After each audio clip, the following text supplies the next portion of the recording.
championship to cap off our weekend of Prep Bowl coverage here at U.S. Bank Stadium. Spring Lake Park ranked number 2, they're 12-0. Chanhassen ranked number 3, they are 11-1. They will play for the Class 5A state title. Chris Long back here with Phil Klopp Hockey. Chanhassen, we saw them here 2 years ago.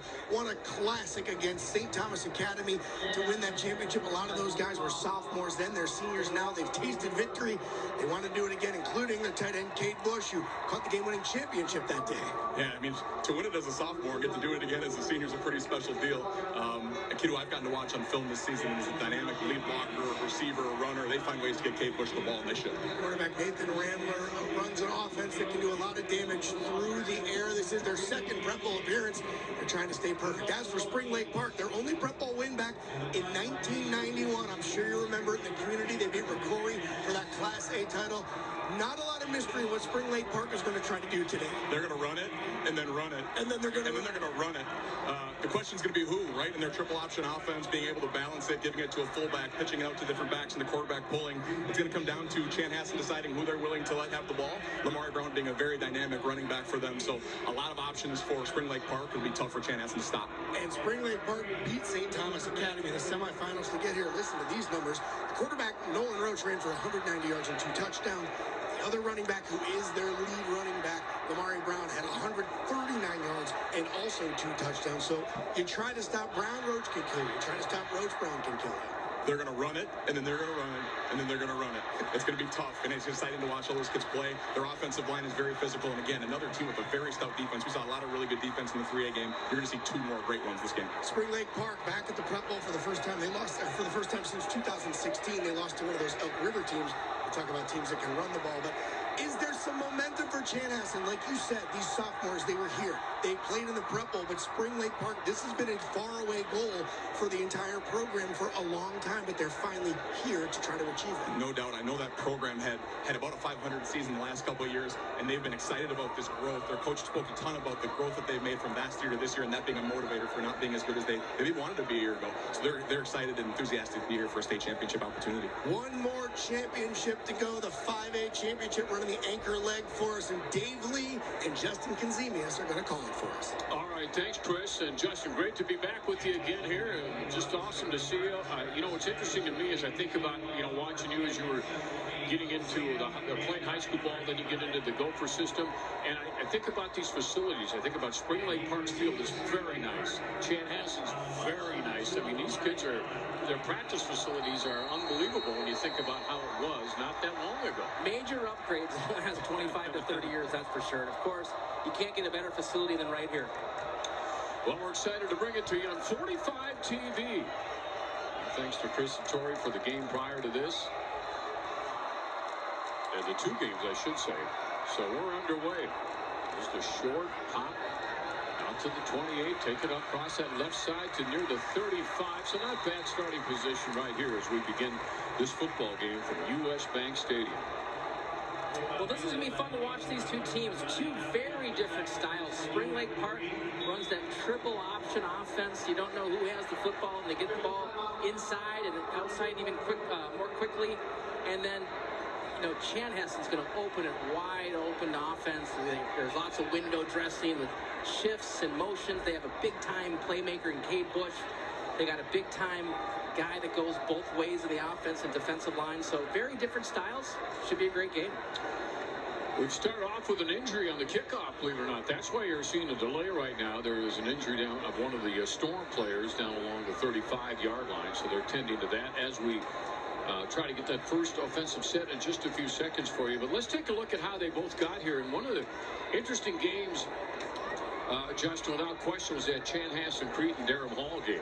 Yeah, I would say the big difference here is Chanhassen's really been battle-tested. Look at the tight games that they've had. Being down actually last week versus Elk River and finding a way to make a goal line stand to hold off for a victory in that game. And then I think everyone was peeking at St. Thomas Academy to walk on into the championship game. And last week, Spring Lake Park had a different opinion on that and came away with a big victory. And boy, did they have a game against Alexandria earlier on too. 13-12. So here we go, ready to go right now, and the ball be in the hands of the Panthers to begin this state championship game from downtown Minneapolis. And under center right away is Nolan Roach. He had 190 yards rushing last time he was on the football field. There's that quick pitch, but it's kind of between the two backs, and lucky for them that they jumped on it. Monlua got on top of the football, but Aaron Stark. Looks like a little bit of a broken play there. I'm not sure if who realized they were the pitch man. And again, big time atmosphere, big time stage. Nerves are a little bit high, right? Just need to calm down and do what you do well. Sets up a long second down though for this offense. Ball's at the 30-yard line. Panthers with it, man in motion, and then they'll pitch out to that right side. And boy, Chanhassen covers that beautifully. Not a whole lot of opportunity in there as they swarmed at him instantly. So now it'll be 3rd and 1. And when you're playing this triple option, your defense has to be very disciplined, right? You got to assignment, alignment, execution. You got to be very disciplined and kind of playing your position within that defense. And one thing that Spring Lake Park will do is they'll lull you to sleep, right? They'll go inside, they'll play, between the tackles, and then they get that ball and that pitch back pretty quickly. You have to make sure you keep leverage and contain the ball. The junior quarterback, Roach, now under center on 3rd and 16 after the 1-yard loss. Looking to pass. He's a good runner himself, and he throws what looked to be a perfect pass, but knocked away at the last minute. Great defensive play out there by the Storm. It looks like Schoenberg got his hand in there. Yeah, not the down and distance that Spring Lake Park is used to, right? They got off schedule here, so forced to throw the football on 3rd and long. Not a bad play. Great defensive execution right there. Don't forget, if you look at the Chanhassen schedule, they just don't play teams that run the triple option. Had a chance early in the season, played Chaska a couple different times, a team that runs the triple option. Last week, playing a similar style game versus Elk River. So they've seen it a couple times, but very difficult to get used to. Great first series for their defense. Now chance for return. Well covered. And that'll be out about the 36. So we just moved down to the opposite side of the field about the same distance. Taking the ball back was Logan Gusted. You'll hear his name a lot today for this Chanhassen Storm offense. Well, this is what I'm excited to see. This is a defense, Spring Lake Park, that I think is by far the best defense that Chanhassen will see all year. Loaded with guys that played as sophomores, played as juniors. 10 of the starters are seniors now. And this is a group that's on a mission to get to this game and to win the state championship. 40-yard punt. So Reimer at quarterback. And it's on the left side there. Exactly what you're talking about, Justin. They gummed that up right away. Yeah, it's a really physical defense. I think it's going to be difficult for Chanhassen to establish a run. And don't forget, if they can't, they got a 6'5", 230-pound quarterback in Nathan Ramler going to St. John's next year. All-state player at his position. He can do a lot with the football. It's a familiar name up at St. John's, no question about that. Ramler now with a single setback behind him. Try the left side, and the Panthers, wow, several hits. That's pretty good defense on that left side again. Dunbar. You can see guys just shedding blocks right here. The big time left tackle there, Owen Linder, all-state player, Mr. Football finalist, having his way with his defense, but the other guys have to step up because this is a really aggressive front seven for Spring Lake Park. Now 3rd and 11. Ramler's certainly got time, and he's got a man, and oh my. Well, we've seen that more than once out here in the prep bowl, particularly early in games. Yeah, again, nerves are high, but no secret to this offense. In those situations, Ramler is going to find his go-to target in Cade Bush. And right there, sometimes, Dave, you just got to make sure you make the catch before you turn upfield and run. So both teams showing some anxiety. Time to settle down and just do what you guys do well and do what got you to the game. Gavin Anderson to punt it away, and right back to the 35, but a good return and a good grab right up the middle. Some room to run, breaking tackles all the way into Chanhassen territory in the hands of Colin Welch with the return. Well, the return man does exactly what you're taught, Dave. Just get upfield, right? Get through that first surge. And then you get to the second level here, and he makes a great move to the outside. Big-time play early in this football game. Sets up great field position. So think about the game of field position being won right here over these first two series for Spring Lake Park. 30-yard punch and a 23-yard return, so a net of 7 on that. First man through. Good tackle, but he does get some positive yardage. Boy, the hands were wrapped right away. Jack Carlson, the linebacker, he's a good one. Got his arms around that play, but he's still moving up for about 3-4 yards. Yeah, Jack Carlson, definitely the heart of this defense. Really gritty player. Covers the middle, right? So he's going to cover in between the tackles. He's going to have great run fits, jump up into that gap and fill it. He will need to have a big game for Chanhassen to slow down this triple option of Spring Lake Park. Nolan Roach under center. And a quick move out there by Manluo, and then they'll go back to where he was over near the slot. Now again comes back in motion. This time Roach will keep it. And Nolan goes ahead for a couple more. So third down, still some yardage to get. Probably about 6 after that spot. Roach only a junior, but if you think of Spring Lake Park football, you go back to when they won the championship in 1991. In the DNA of this program is some type of triple option. So in their youth programs, they're learning to read this option from day one. And he does it better than anyone that they've had in this program over the last couple of decades. Takes a snap from Hill Smith. Try that left side, fake it. He'll keep it. Roach, he can run. He's out in front of the pack. He's in for a touchdown. So Nolan Roach with a great fake. The junior scores the first points of this championship game. And Spring Lake Park takes the early lead. One of the most difficult things to do, Dave, is just to find the ball when you're playing against this type of offense. And if you think of what we're talking about, Army, Air Force, Navy, all run a version of this, right? So as a defender, you got to try to just find the ball first. So what Roach does so well here is he rides the fake, right? So he's reading that defensive end, and he tries to pull it because the defensive end crashes down in the fullback dive, takes the ball right around the end, no one's even on him, for a long touchdown. First big play by Chanhassen. They got to step up now.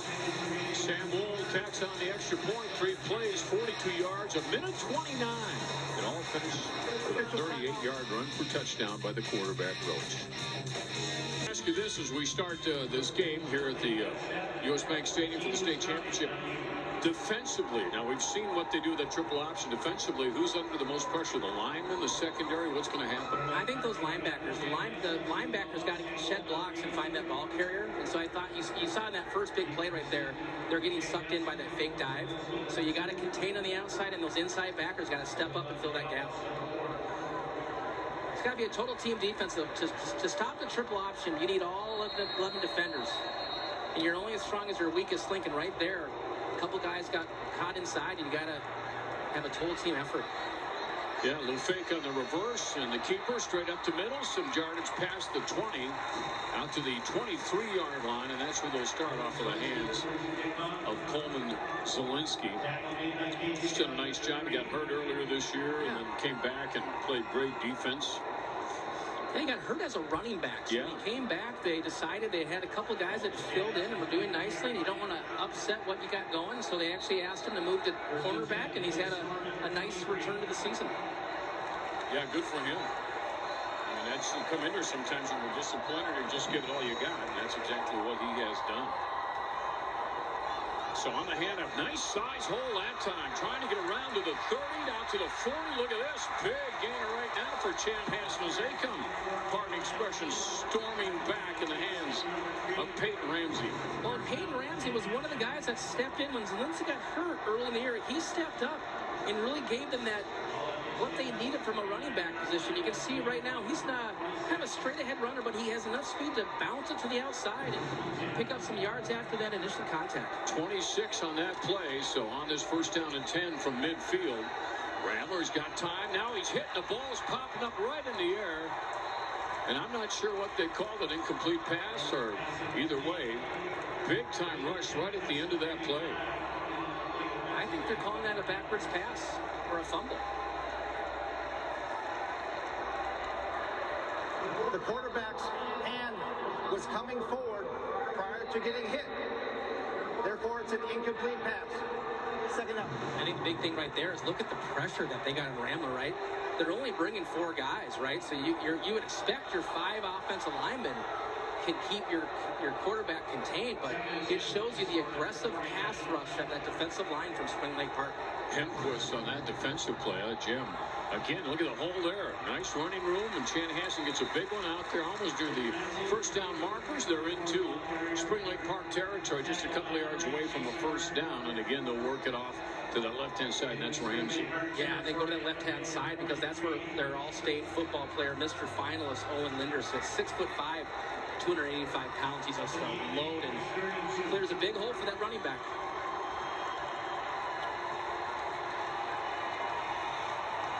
Ramler back, one man behind him. This is Ramsey again. There's another nice hole. He's got the first down, and he'll shoot it out about 3-4 more yards. Boy, that hole is wide again, Justin. In that time, he brought Cade Bush over, right? Division I recruit, right? Everyone thinks he's a tight end, wide receiver, but man, what he does so well is selfless. He'll go out and block right there, right? So he gets enough kind of push to the outside with that outside linebacker, creates a big hole for Ramsey. Nathan Ramler, the junior quarterback now, with a nice drive of his own following that Spring Lake Park Panther touchdown. Rolling right. There he's got room. Now they collapse on him. He sees his man. He's wide open. 15. Great move back to the 10. And now inside the 10 to the 6-yard line. So a great rollout. Logan Gustave was waiting for that pass. Great design here by Chanhassen. They have all the movement. The quarterback comes out of the pocket to the right. They sneak a guy from the right side all the way across to the left, wide open, because everyone's crashing down on Cade Bush. Well, they sneak a guy out by the back. There's no one within 10 yards. 31 yards on that pickup. Gotten some big chunks, and now they're knocking right down there at the goal line with the first down and goal from the 6. Ramler. And again, right up the middle when Peyton fighting for yardage does a nice job with his spin. So Ramsey's straight ahead. He's also a junior, by the way, and they're just a couple away from scoring themselves to try tie this thing up. I think this is exactly what Chanhassen wants to do. They talked a lot about balance, right?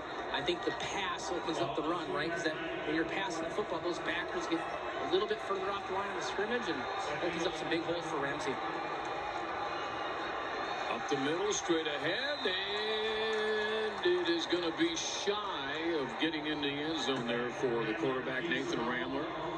Now with third down and goal to go just outside the end zone. When you have a 6'5", 230-pound quarterback that probably looks like most teams tight end under center, easy call right here. There he goes and trying to find something. He does as he works his way over to the right-hand side, and Chanhassen is on the board with a touchdown from their quarterback, Nathan Ramler. Well, and great response, right? You always want to see how is your team going to respond, right? These are teams that have had just a ton of success throughout the year, and they have a big play that Spring Lake Park makes. How's your offense going to respond? Well, they just went down there quickly. Great balance, 50% run, 50% pass, and quickly they tied this game up. Snap, trying to tie it up, and they do. Michael McDowell does that. And we got a tie game at 7-8 plays, 77 yards, 2 minutes and 41 seconds on that drive.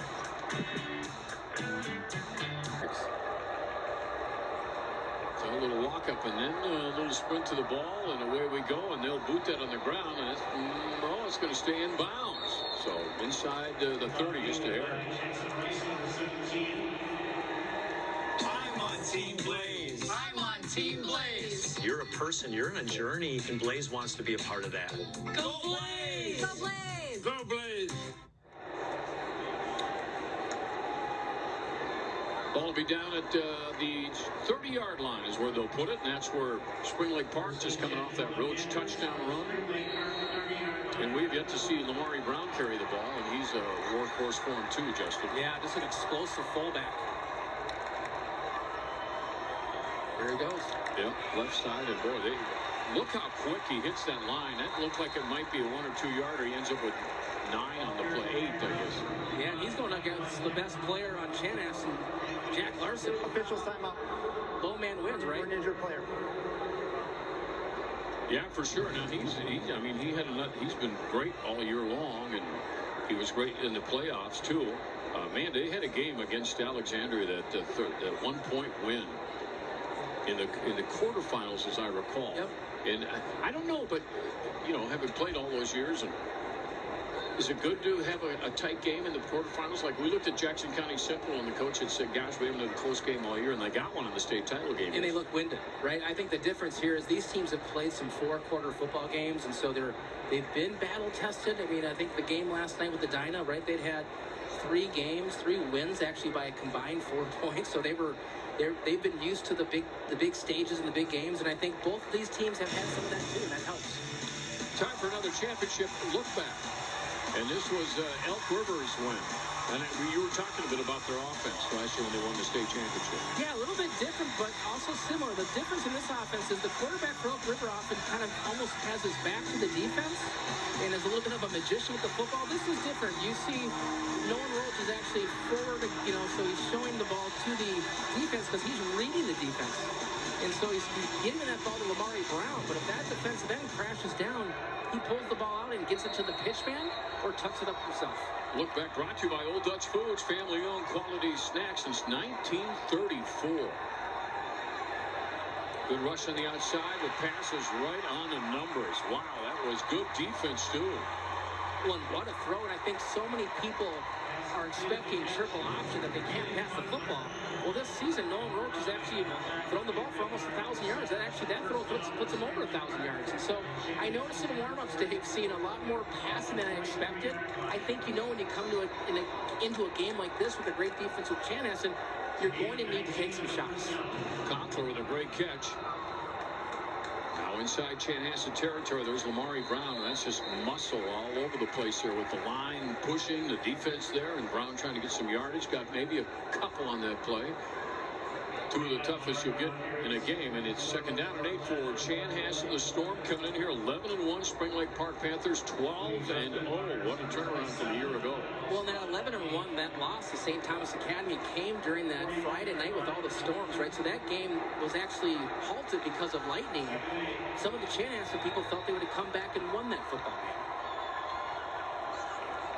game. Roach under center. Going to keep it again. He's got the option, and there he goes. Good defensive play at the end of that run, but still about 3 yards shy of the first down marker. And think of the touchdown play versus how it was executed that time. Jack Larson comes all the way across the defense, right? Keeps his eyes kind of to find the football, right? Notices the dive back doesn't have it. Gets out and scrapes in that alley and takes down the quarterback there for roughly a 6-yard run. We're in the first quarter. 7's on the board for both teams, and with the ball, Spring Lake Park Panthers with the backs single set right now. That's Brown that dropped that snap, keeps it. Roche trying to get the first down, but he's going to be shy. It looks like. What a battle. He got about a yard though, but a flag was thrown. He didn't give up though, right? He kept those feet moving.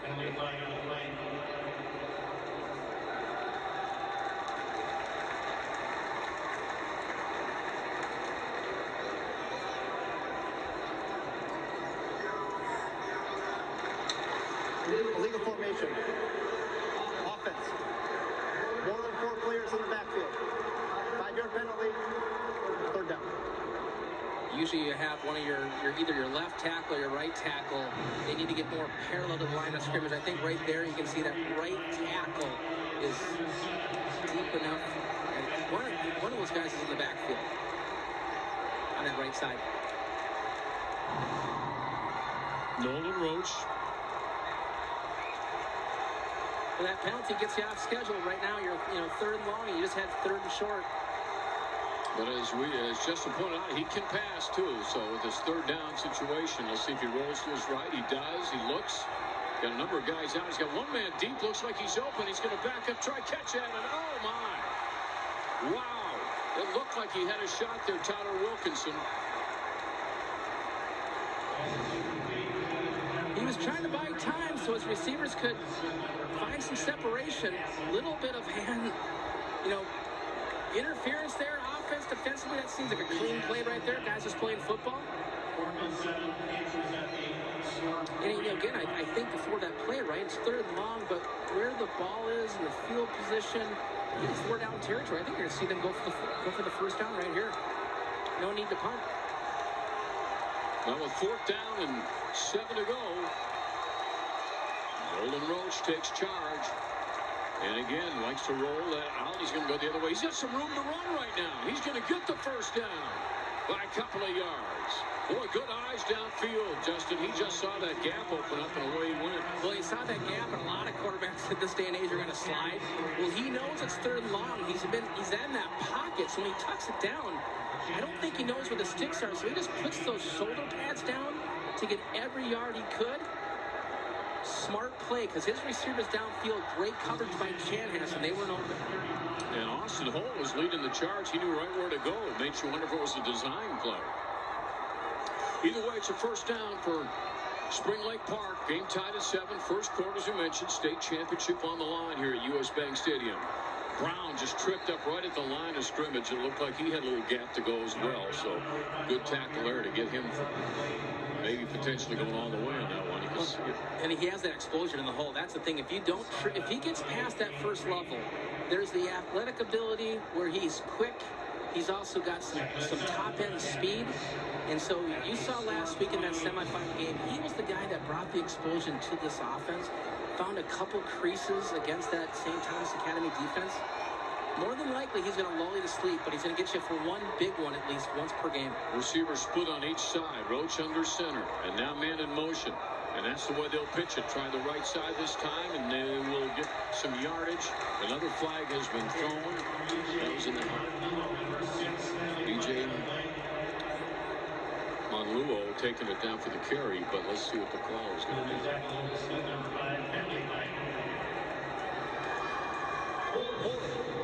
Offense, number 11. 10-yard penalty for the spot foul. Second down. Monluo and Wilkinson kind of trade positions, right? One guy lines up on the left, one on the right. So when you're not the motion man getting the football, you're usually the lead blocker right there. So gets caught up in a little bit of a hold. You can call it almost on every play, but when you're out in the open right there, it's a little bit more of an obvious call to make. Roach with Brown and Monluo pretty much working the backfield with him. Back to pass. He's in the pocket. And it's overshot. Intended down there once again for Conklin. Good coverage, though. Right on top of him that time was Zielinski. Yeah, Zielinski right there, man coverage, right? Great technique. Not a lot of separation, right? So those are the guys just executing the football play the way it should be. And again, those penalties get you off schedule, right? So the minute that penalty happens, you're kind of scrambling your playbook. Not a lot of times this year you probably find yourself in second and long and now third and long.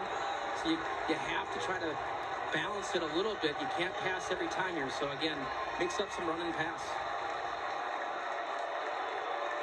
Pitch to the left side this time. Oh, what a great looking hit. Sharp defensive play that time by Schoenberg. Yeah, look at him just fill the alley, right? We said you got to mix in the run and pass, but no one's going to trick this Chanhassen defense. That's just explosive play by your secondary guys coming up and playing the run. Well, that will end the first quarter right there on that play. When we come back, it'll be 4th down and 14 for Spring Lake Park. So far, Justin, your thoughts? We got a good one, right? Just what we expected. Teams were kind of anxious early on. They calmed down. We got some big plays by Chanhassen. Where we got this physical style triple option from Spring Lake Park. We got ourselves a great ball game. Your body can do amazing things. Past Champions brought to you by the College of St. Benedict and St. John's University. Make it mean more. Well, it's been a while since Spring Lake Park has been here, right? And so I know they're excited to be back. But Elk River's dominated this level of football. But don't forget Chanhassen a couple years ago with a big win. And Cade Bush with the winning touchdown in that state championship football game. 4th down and long. Roach rolling, trying to buy some time. He sees a man. It's picked off. And here comes the Storm secondary down the sideline with a big interception on 4th down. And good hustle and a good effort out there by Logan Smith. Yeah, great defense right here, right? Just reading the quarterback, man on man. You step in front of the guy in offense, and they've made a lot of big interceptions. Logan Smith has 13 career interceptions. He already held the school record, right? So he had a big interception against Creighton Hall. Vidmar had a big interception last week. So these guys make some plays in the secondary. 27-yard return, yeah. Colin Nelson told us that the secondary's been playing awesome in the playoffs.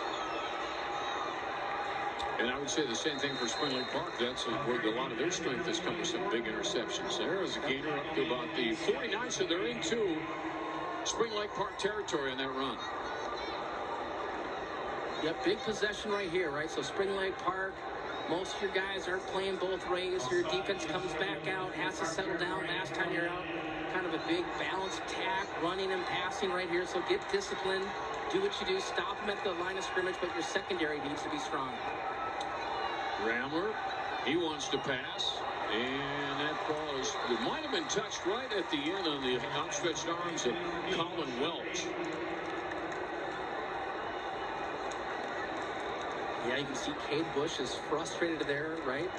Had to drop earlier, but I think right there a defender tipped that ball, so that's a tough catch to make. My guess is he's gonna come back here later and redeem himself, but right now, 3rd and long here for Chanhassen. My guess is Ramler drops back, looks around at 6'5", and looks over that defense and tries to find someone to pick up this first down. 27 passing TDs this year for him. So he can wing it. Fake, and then again at the middle, and that one is caught, and that is going to be a first down, and that is in the hands of the aforementioned Cade Bush. This is 23. Woods. Yeah, Maxwell Woods is one of the most dynamic players in high school football in 2023. Explosive playmaker, and in overtime, they find this young sophomore, Cade Bush, for the winning touchdown. So they bring some experience into this game. Had the chance to play with his older brother, Daxton. In that championship, yeah, that's pretty cool. And a couple of drops there early. I know he was frustrated, kind of shaking his head, but came back there in the 3rd down with a big catch. Logan Smith got to play with his brother Tyler, and that same thing. Good defense by Spring Lake Park, and I was mentioning earlier that defense is really kind of their marquee, man. They are known by what they've done, and I'm thinking about Marcus Snyder and great play he made in the playoffs. Skelly, number 3, the linebacker. He's kind of the heart and soul, strongest player in this football team. Jack Dunbar, number 12. So these guys cover a lot of ground. You know, they start 10 seniors. So these guys have played a lot of football together. This was the group that, as the season unfolded and where they were really starting to see something different, they started in this defense. On 2nd down and 13 to go, the Storm going to try something up the middle and not going to get a whole lot. And that's where you were talking about the ability of Cade Bush. He ran the ball. The Panthers said it's a fumble, and the official agrees. Turnover. Going to go the other way. I don't think that was a clean exchange. You know, again, Cade Bush plays a number of positions that time, and if you scout them, you see that he gets moved around, kind of that slash player, tight end, wide receiver. There he's going to dot the I. And I just don't think this was a clean formation or a clean handoff. And so you can see the ball's moving around, and that physical defense comes up, and Cade Bush is trying to pick up every yard he can, and that ball's loose on the ground. Saw a lot of turnovers yesterday in that Jackson County Central game. That was crazy. 6 by Jackson County Crazy. Central. So Spring Lake Park on the turnover has the football at their own 41-yard line. And standing over the football is Jameer Hill-Smith. He will snap it to his quarterback. And Roach with a bad pitch. And now they got to go back, and there's traffic there. Going to try pass off of that, and it'll be incomplete. I think that was a called halfback pass. Yeah. I really do, because you had guys down in running routes. So as much as that looked like just a certain play all the way. For intentional grounding, there was an eligible receiver in the area. 2nd down. Those guys are pass blocking. So I think, again, a trick play, right? So probably a little bit different than your typical pitch play, because you got to buy a little bit more room in create a pocket for that halfback. So the pitch is a little bit different than your average, typical sweep, and probably just a little bit of an issue with the timing there. Roach with Brown behind him, and they'll fake to him, and they'll pitch it out, and that'll be a nice pickup that time for Wilkinson. Yeah, right there, too. You can see it's so hard to find where the football is. He's faking out our camera guys, right? So you fake that belly dive to Brown, right? And then Roach does such a good job. He gets that ball so quickly to the pitch man once he's made that decision. Wilkinson's 2 to 3 yards downfield before a defender can even get to him. Nolan Roach. They like to run that motion back there, and there he is, keeping it first down. Big hole. He's got some room, and he's got speed, and he will take it all the way. And another touchdown for Roach, and Spring Lake Park takes the lead. It's the same play that we saw in the initial touchdown, just a different side, right? The first touchdown, he's running that play to the left. This time to his right, but he's reading that defensive end. In the minute that they commit to the dive back, he pulls that ball from the dive, and he decides to just tuck it himself, and then has enough top-end speed to take it to the distance and get the touchdown. Boy, 3 plays, only 59 yards they covered in 20 seconds. That's capitalizing on the turnover right there. 53-yard run on that play, and the extra point is up and good by Sam Wold. The Panthers take a 14-7 lead.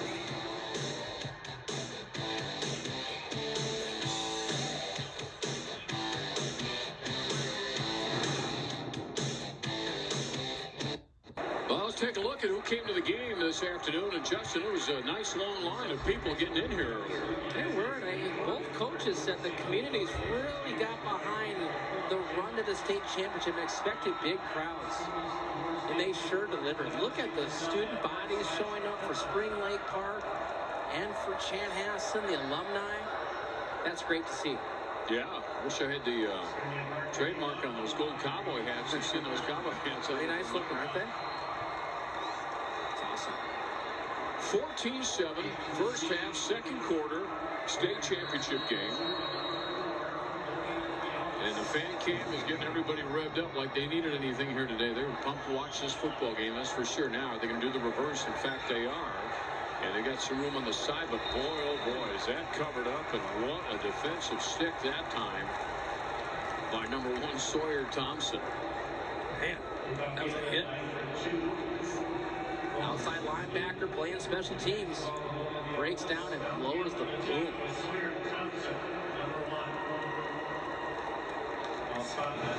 Well, let's see how Chanhassen can respond, right? Big play off the turnover for Spring Lake Park. To go up 14-7, now is the chance to come back and respond. 3 receivers out, 2 left, 1 right, looking that way.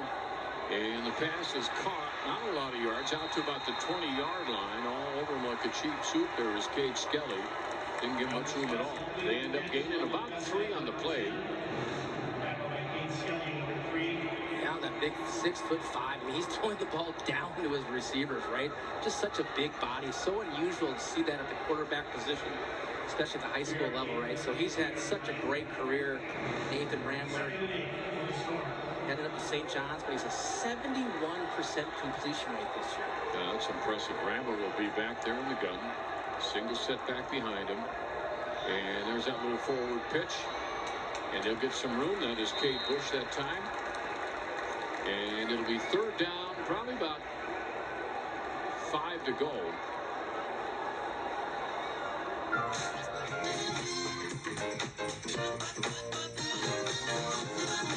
With Tria by your side, your body can do amazing things. Back at U.S. Bank Stadium. Big 3rd down here. 3rd and makeable, right? My guess is got to circle your guy, Cade Bush, up there at the top of your screen. 3 out of 4 on their 3rd downs. Rambler, big rush coming in behind him, moves it up, and fires a rocket right down the middle, right on the numbers, and that's a 1st down. Good throw. That's Bear Nelson, the tight end, making that catch. Yeah, they've said Bear's been kind of one of those unsung heroes here in that playoff run, right? Making big plays and He also kind of is the other tight end on this team, right? But he's had some big catches over the last few games, and just a simple third down there, right? But you got to get out of your own end zone. You got to make this, move the sticks. And so again, Chanhassen, just settle down and stick to your game plan. And great job there picking up the first down. Ramler wants to pass again. This time he's got some time. He's got an outlet. That's what he sees right there, and just through the hands. Closed captioning is brought to you by Education Minnesota, the voice for professional educators and students. It's interesting to see, similar to the game last night, right? Edina decides to rush 3 against Moorhead and keep 8 guys back in coverage. Their thought was, Jet Feeney gets the ball so quickly, why waste a defender? And so far, very little blitz, if any, really, from Spring Lake Park. Letting Ramler kind of sit back if he has the time to look downfield. I'll be curious to see just a couple times that they dial up a blitz and put some pressure on the quarterback. Second down, 10. Straight ahead. There's a nice hole. Good room. And Ramsey's got some room to run, and he is tackled inside Panther territory. Great run here by Peyton Ramsey, right? Just reading the line of scrimmage, gets past that first series of blockers, and makes a great move there on the safety. So again, doesn't take a lot, right? Just a small crease, quick enough player to find opening and get down and get past that first level, get down to the secondary, get past the linebackers. 28 yards on that run. Luke Barrett will be over the football, snap it to his quarterback, Nathan Ramler. Ramler will drop straight back and look. Lots of time. He could run, as you well know, and that time just nobody open. Good coverage by the Panther defense. Yeah, Ramler made the right call, right? He buys some time by kind of moving out to the right? That pocket kind of breaks down, but great secondary coverage here by Spring Lake Park. They're playing a zone defense, but as guys kind of come into your zone, right, they're kind of locking down on them.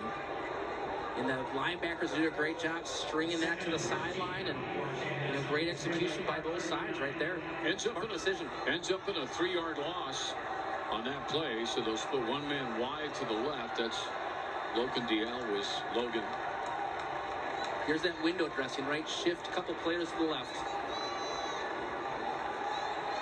And the handoff, a big bump, but breaks the one tackle and now takes it up for some positive yardage. For a minute there, it looked like they were going to lose. But Delger makes a nice run out of that, Justin. Yeah, Delger's, again, when the Zielinski injury happened, you have a couple of running backs that come in. Of course, Ramsey's the junior, Delger's the sophomore. Give them both a chance. Ramsey kind of emerged, the older player, as the kind of the workhorse guy. But, Delger's come in nicely. He's averaged 8.5 yards a carry, 3 touchdowns in the season. So he'll spell Ramsey. And, right there, just great defense, by Spring Lake Park to string that to the outside. Big third down. Barrett ready to snap on this 3rd and 10. Ramler gets good protection, sees his man. He's got the first down, and then a couple extra off of that. So Logan Dialwis makes the catch on the first down for the Storm. Yeah, the receivers just going to attack the defensive back. Great route running here to kind of get himself open and makes the catch. And, again, this is a team that's really efficient. You got a quarterback throwing above 70% completion rate, so if you can create some separation, more than likely Nathan Ramler's going to put the ball where it needs to be. Yeah, he's got a lot of tools out there. Dialwis is another example of a guy he can go to, so he can go to a number of people. Meantime, they'll split 2 receivers left side, one in the slot, one you can see far left side. That's Dialwis. And instead, Peyton will get that handoff across the 20-yard line. So Ramsey with another nice gain, but it's going to be 4th and long right here. Or, 2nd and still.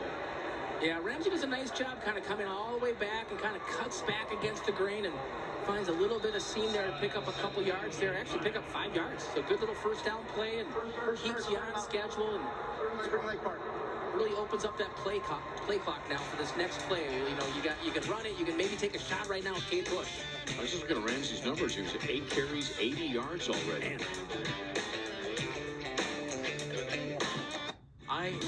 The tournaments on 45 TV are brought to you by Menards. Save big money at Menards on all of your home improvement needs.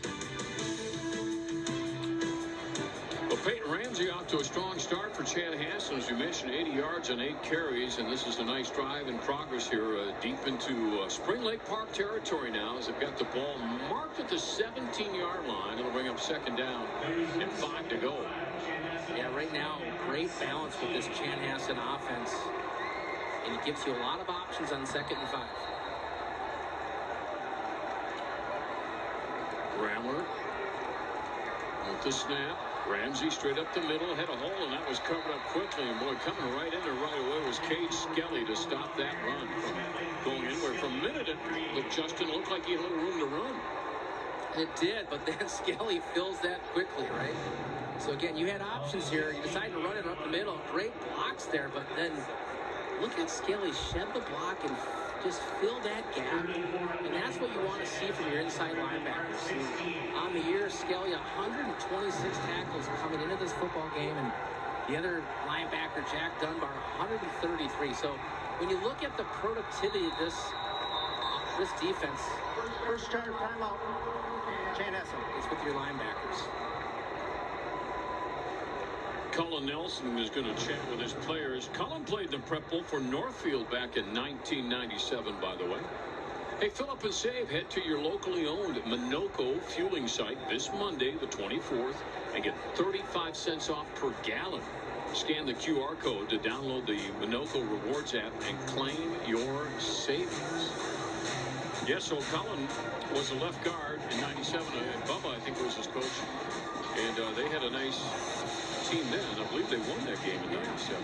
Yeah, they had a heck of a run there, and then he finishes up at Gus Davis and joins Dave Nelson and his staff at Minnetonka, and then decides to jump into the Chanhassen program, and I think he came in as a defensive coordinator and spent a few years there, kind of cutting his teeth in the new program, and then he's been now the head coach here, and he's had just a great run. 7th year, winning almost 80% of his games, and coach of the year in the state of Minnesota 2023, and so he had a vision and he built it, and he's really delivered the last couple of years.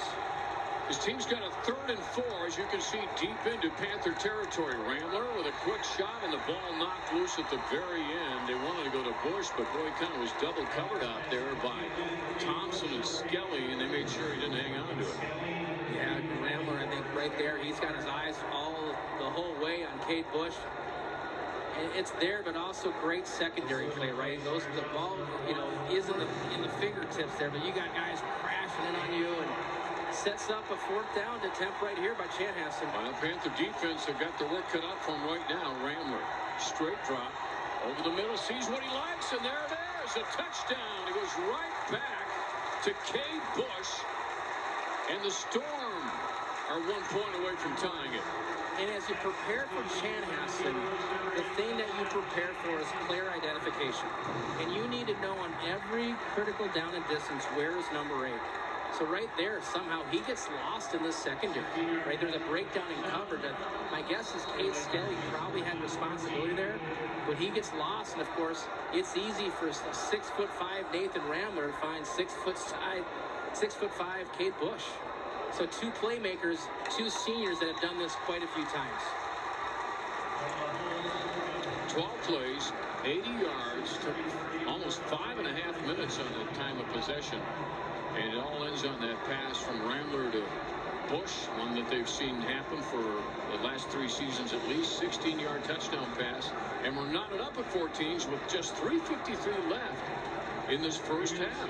And what I love right there is 4th and 5, and you think, big stage, the jitters would get you. But look at Nathan Rambler. Just sits in there, calm and poised, just like every down. He, gets the snap, backs up, takes his time, looks downfield, makes the right reads. And so again, right there, when you think everything's going to maybe break down, and he just keeps calm and finds his big-time playmaker like he has for so many years through youth football and as they got to high school at Chanhassen.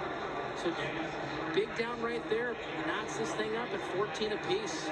As we expected, this would be a heck of a game, and we built it up, and it's delivering. Cade Bush is going to West Virginia next year to play. A pretty good lacrosse player, too. I think he probably could have gone that route had he wanted to. So that was an interesting little move on the formation. It keeps you honest if you're on that coverage team, right? You don't know if they're going to onside it or step back and kick her deep. All right, Sam will take that long run to the football. And look at that short pooch kick. That's going to land kind of no man's land. And fielded by the Panthers, but they'll get very little yardage on that, and that played off. Chase Warner picked it up, the linebacker, and that's always out in the open like that. You're never quite sure how it's going to bounce. 350, as you mentioned. First half's been fun to watch. Both teams with really good defenses, but also you can see that they both can pass and run, and the 2 touchdowns for the Panthers, if you're just joining us, both long runs, by the way, by their quarterback, Roach.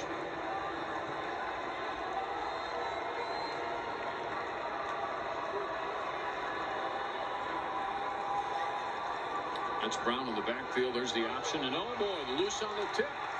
Fumble, still a scramble. Ball is still up for grabs. It came out a couple of times, and the officials trying to get under there.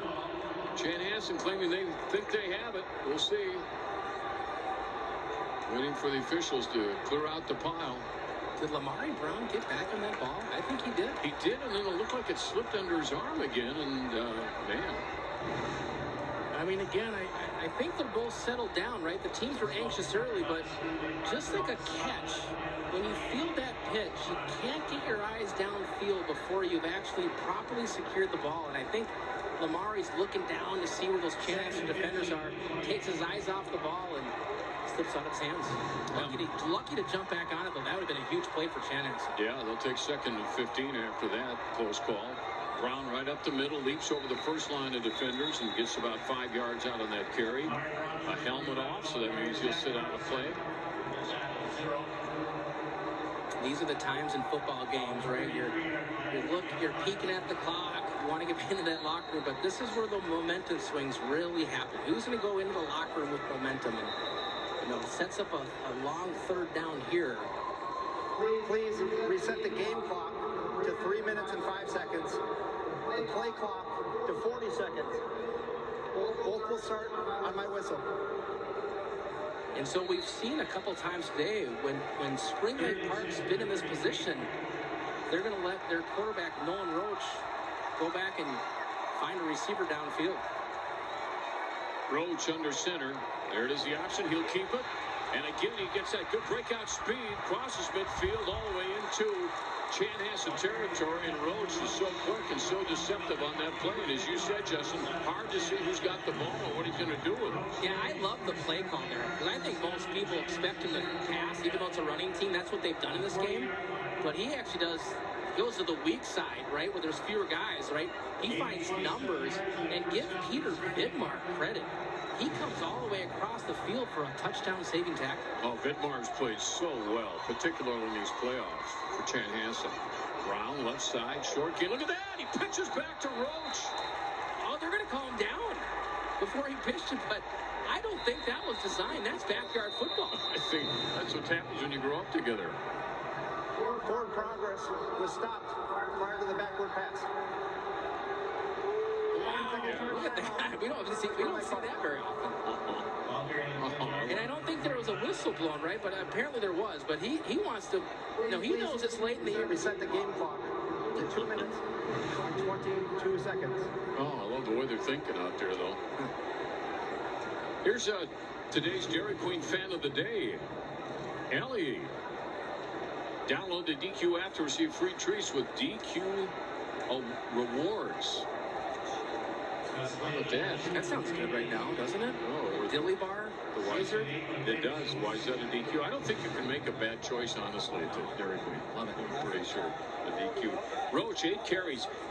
Justin, he already has 124 yards in this game, rushing, a couple of touchdowns. Well, last week he got the ball to the pitch man, and so maybe that's different. Maybe Chanhassen has actually kind of committed to that pitch man and left it open for the quarterback to tuck it and run, because a number of times, including that last 3rd and long, it looks like no one has the eyes on Nolan Roach, and he's taking advantage of that today. So 2nd down and 8 after that wild play on the last down. One man in motion, not unusual. This time looking to pass. Roach wants to go deep. He's got a man open. Touchdown! Oh, laid it right on the numbers into the hands of Caden Conklin. The sophomore wideout had a step, and boy, it couldn't have been thrown any better. Triple option? Well, the triple option doesn't have a lot of pass plays, but I will tell you, when these guys have decided to pass, they're taking some big shots. And right there, what a quarterback connection. Straight drop back, just like a Chanhassen play, and heaves the ball with all his arm strength down the field in a big-time play there by Caden Conklin. The sophomore, 6'2", 180, averaging 20 yards a catch this year, gets his 7th touchdown of the season. The explosive plays today, they're coming from Spring Lake Park. Another extra point, or another sophomore with the extra point to Sam Wold. So 5 plays that time. It went 67 yards and only took a minute 34 for the time of possession for the Panthers. And it ends up in a beautiful 38-yard strike. Roach. And we said early in the up front, right? We said, you know, to play in a championship game, I know you want to commit to the triple option, but if especially, you know, you're looking at the clock that's left in the first half, and they knew probably will need to take a couple shots today. And right there, look at this downfield. He keeps his eyes. He actually made the great read. He looks left, it's covered, looks back to his right, and he had Conklin on a straight go pattern that had created that separation with just enough separation from Peter Vidmar, the young sophomore with a big-time touchdown catch here at the Prep Bowl. And Holt, Drum, Hill, Smith, Christensen, Nielsen, they were laying out some nice blocking for their quarterback to have time to throw. So Wold will kick off, and there's that bouncer picked up nicely at the 30-yard line out to about the 35, and fans saw a little bit of a high hit there. It was incidental, so they will put it down at the 35-yard line. Yeah, I mean, he's in bounds. It's always a tough play, but it's a little high. Yeah, that's a shot to the head. Oh, yeah. You don't like to see that. That's hands to the face, right? Was he trying to go knock the ball out, or either way, you can hear the fan reaction from the Chanhassen fans. Meantime, no penalty. Yep, 2:14, plenty of time here for Chanhassen to respond and get back on the scoreboard here. Ramler on the play action. He has time, and he has a man open, and he'll just slip out of bounds and stop the clock. Logan DeAlwis with the catch. And we said it last possession here, but you know, if you're going to let Nathan Ramler sit back and read the defense, I think you're in for a long afternoon.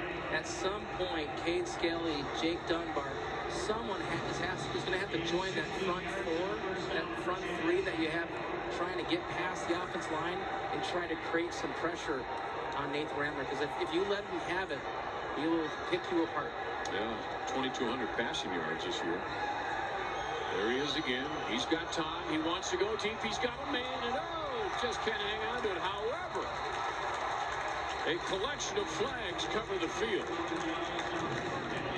Yeah, and Colin Welch there probably does the right thing, Dave. I think this is probably a touchdown. He dives and trips up the ankles right there, and so I think it's a great throw by Ramler.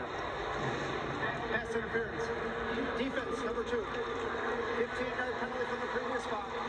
Results in a first down. Yeah, 15 is better than a touchdown on that play. You're right. Yeah. Justin, I wonder if you're right. He just decided to make sure that wouldn't happen. Yeah, not a bad play if you're a Spring Lake Park fan, and of course, that happened in about, what do we have there, 15 seconds. You're downfield here with 2 big plays, right? So again, plenty of time here for Chanhassen to do what they do. Yeah, they're both going to be around or over 200 yards in this first half, probably. Ramler now. And that'll be that short pass to the outside. Good move. You're going to try it back to the stick, and a big solid tackle. I'll tell you what, Cade Skelly makes some impressive tackles out there on the defense. He's been a guy that's played a number of years in this program. I think a 3-year starter. So he's going to cover a lot of ground, right? He's right there. He's defending Cade Bush, but once that throw is made and that completion, he gets off his defense, and he's see-ball, hit ball. So second down and 11 now as a result of that 1-yard loss. Minute 53 to go until halftime. 7-point lead right now for the Panthers over the Storm. Chanhassen won this thing 2 years ago in in Spring Lake Park. They went to the Prep Bowl back in 1991 when they defeated Cold Spring for the title. Whistle stops play. Delay game. Offense number 12. 5-yard penalty. Second out. You could see when they got out of the huddle, they were a little confused with what was going on, right? They're kind of breaking the huddle, but they're all looking around like they didn't get the play cleanly. And so just, again, it's a pretty quick play clock, right? You got to kind of be on your routine. And when you break that routine and you're slow to the line of scrimmage, you just lose 5 yards. Yeah, so 2nd and 15 right now. Ramler takes his time, very calm in delivering that out of the pocket. And a good gain that time, and a nice pass over to Graham Delger, the sophomore for Chanhassen. And they bring some heat, actually, some pressure off the backside. And you got to give them credit. That was, I think, Sawyer Johnson. Someone coming from the backside. It's almost like he felt that pressure and made a timely throw there to pick up a good chunk of yard. It sets up a 3rd and makeable right here with a minute 46 left in the first half. Yeah, and not a hurried throw. He was very calm about delivering that football. Big play right here. Again, he's sticking with that passing game. And he's got a man that he saw open momentarily, but decides to shoot it over his head as he quickly got covered up by about 3 players. Yeah, that time I think they wanted Cade Bush underneath with like a tight end screen. He gets caught up in the noise with the linebackers, kind of gets tripped up there. So once you go off that your first read, right, you know, I think he struggled to find who was open and made the smart play and just threw it away. Yeah, because you're going to pay attention to Cade Bush, aren't you, defensively? Yeah, for sure. And especially in these situations, big 4th down here as Chanhassen's trying to find some momentum here to close the first half. Nathan Ramler. 3 men out to the left-hand side. That's where he's looking. He had 3 options there. He's got a man wide open down near the 20-yard line, and he finds him. Nice, easy pass. Good soft touch on that. So Dialwis has played a nice first half here for Chanhassen. Yeah, right there. I know Nathan Ramler does a great job. They have numbers, right? They got kind of 3 guys on kind of 2.5, 3 guys, like, right? You know, Spring Lake Park didn't fully adjust to the trips to that side, and so he's just reading to see where he has the best throwing option. And again, we go back a 71% completion ratio. He's going to find his guy. This time trips are on the right-hand side. Ramler with the fake pump, and now he'll keep it and gain some yardage and take it down to the 15-yard line. So that ends up to be about a 5-6 yard gain for him. One of the things Colin Nelson told us this week is if you go back. Second charge timeout. Chanhassen. When you go back through not just this season, but previous seasons, you could give Ramler 25 seconds. You can give him a minute and a half.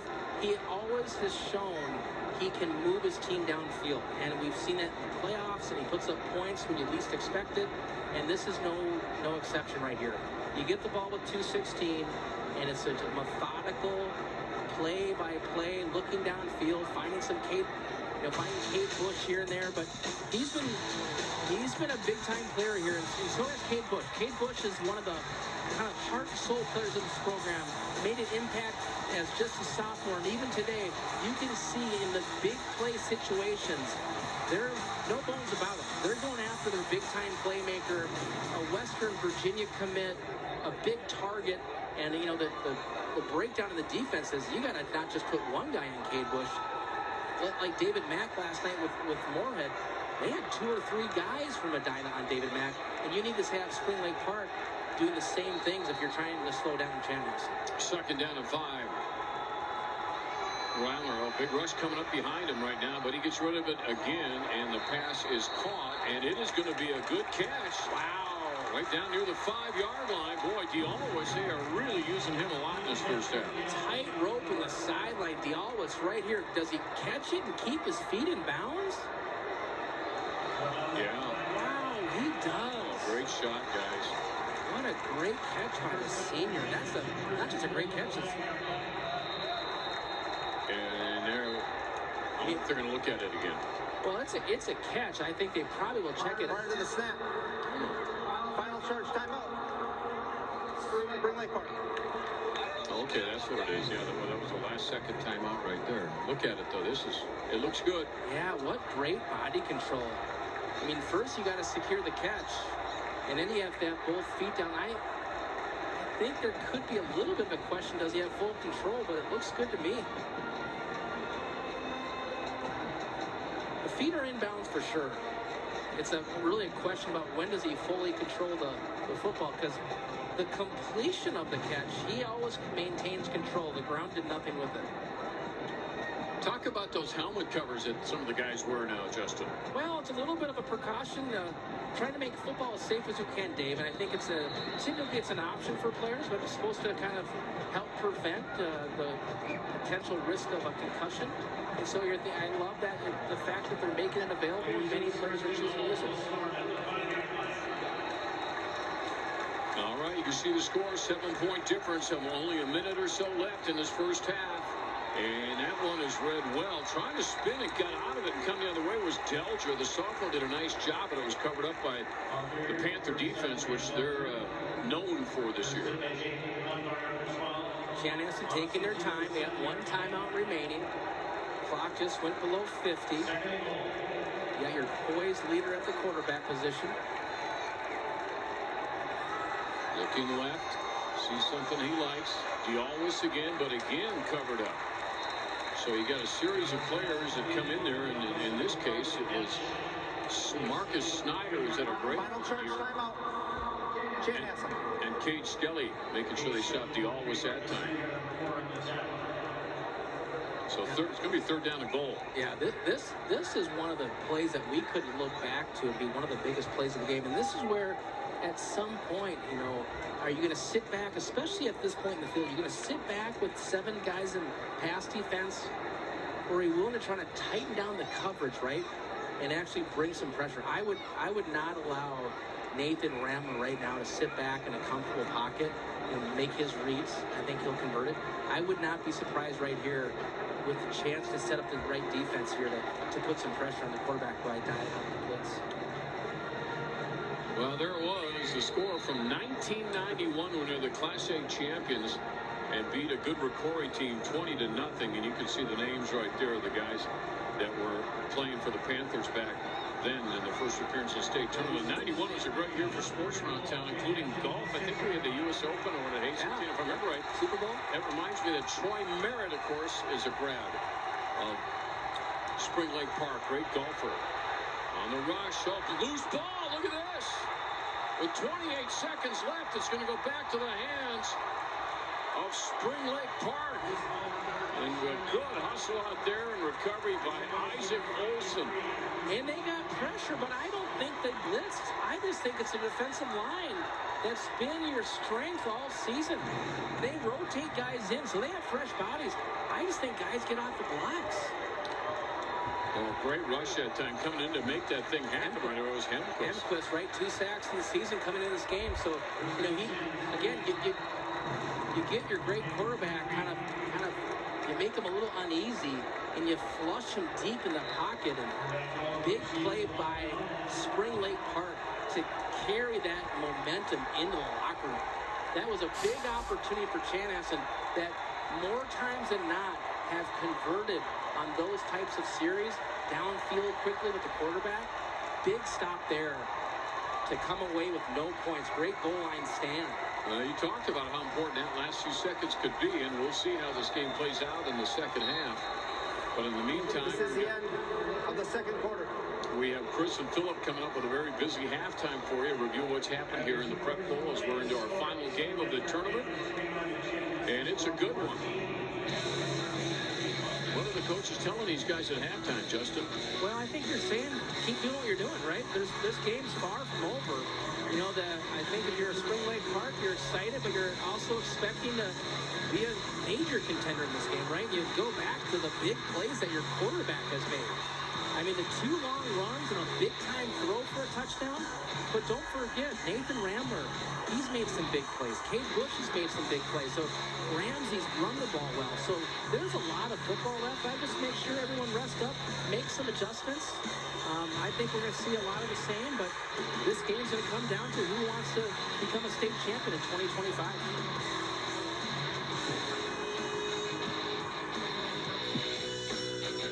WSB, building better places, spaces, and systems for Minnesota communities. Rooted in partnership, driven by innovation.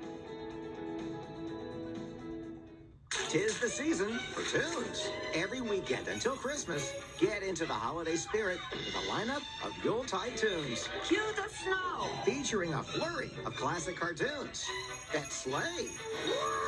So snuggle up for a ho-ho holiday delight. Ho, ho, ho. 'Tis the season for tunes. Go to MeTVTunes.com to see our full holiday schedule. Merry Christmas. Watch MeTV Tunes on KSTC Channel 5.6. At Minnesota State University Mankato, action begins with inspiration. The inspiration to innovate, to imagine, and to create. We are inspired to care, to question, and to understand. Together, we are inspired to act, to win, and to reach our goals.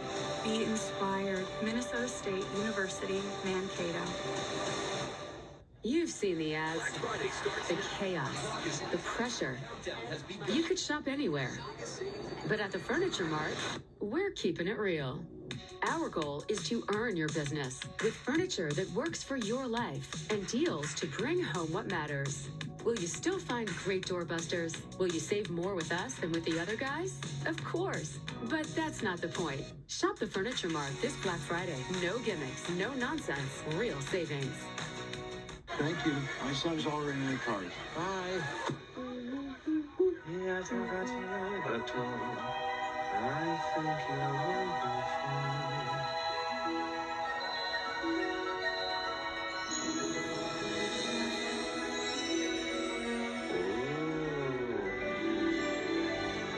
Bring me everything wicked. The magic of your Wi-Fi at one price for 5 years. Xfinity. Imagine that. Everyone's gearing up for the holidays. The best friend. So happy together. And the first timer. The neighborhood hero. And the out-of-towners. And it all comes together in a Chevrolet. It's Chevy Red Tag. Now well-qualified buyers can get 0% financing on all 2026 Silverado 1500 models. Plus, Costco executive members can get a 1215 members-only incentive. I'm Mary Jo Copeland. Sharing and Caring Hands has been helping people in need for 41 years thanks to your generosity. Many people are in need through no fault of their own and need your help. Your donations provide meals, shelter, food, clothes, medical needs, and much more. About 94% of your donations go to the needs of the poor. We take no government funding and rely solely on your donations. To learn more or to donate, go to sharingandcaringhands.org. May God bless you all. WSB delivers smart, sustainable solutions from infrastructure to environment to help communities thrive. WSB, engineering community success. Dinner. It all happens around this table. Sheldon's got a girlfriend. What? That's not true. Is it time to have the talk with him? What talk? No talk. Nobody's talking. Young Sheldon, weekdays at 5 and 5:30 on 45 TV. He's Santa's elf, minus the holiday cheer.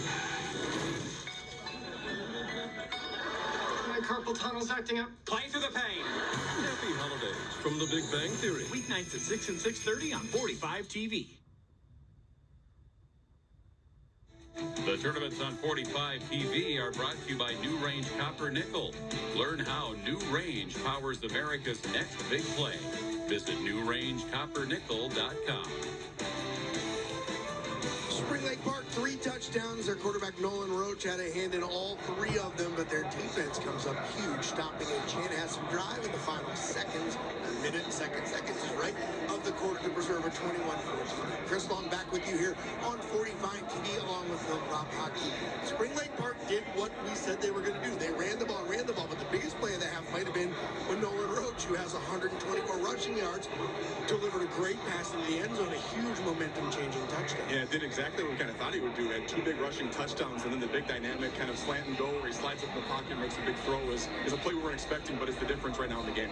Chanhassen has done a really good job running behind a superb offensive line. They have piled up some yards, given Nathan Ramler some time to do some things. He's 14 of 21 passing. love to have that fumble back there in that last drive, but the offense has also been doing what we figured would be doing for the Storm as well. Yeah, it's been fun to watch their left tackle work. They've been able to follow him. He's an impressive high school football player, so it's been fun to watch from this angle and get to see what he gets to do.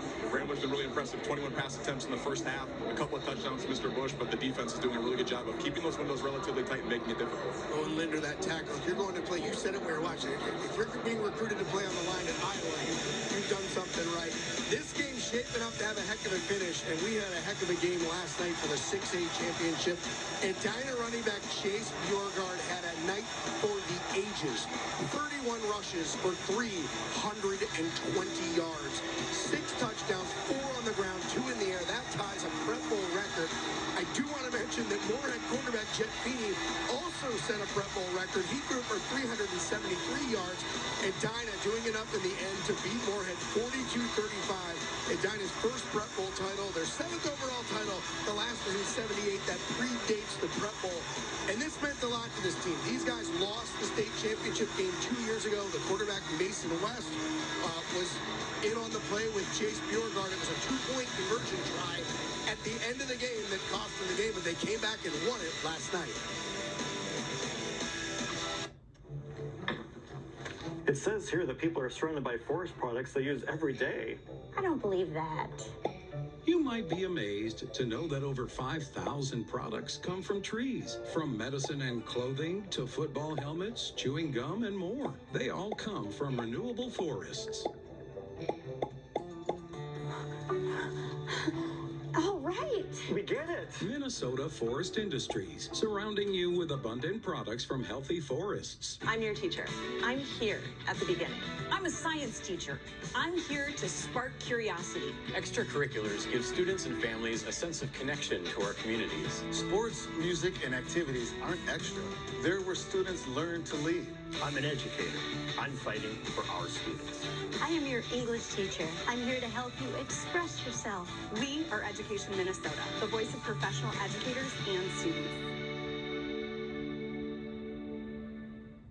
The U.S. has ambitious clean energy goals, and Minnesota holds the key to reaching them.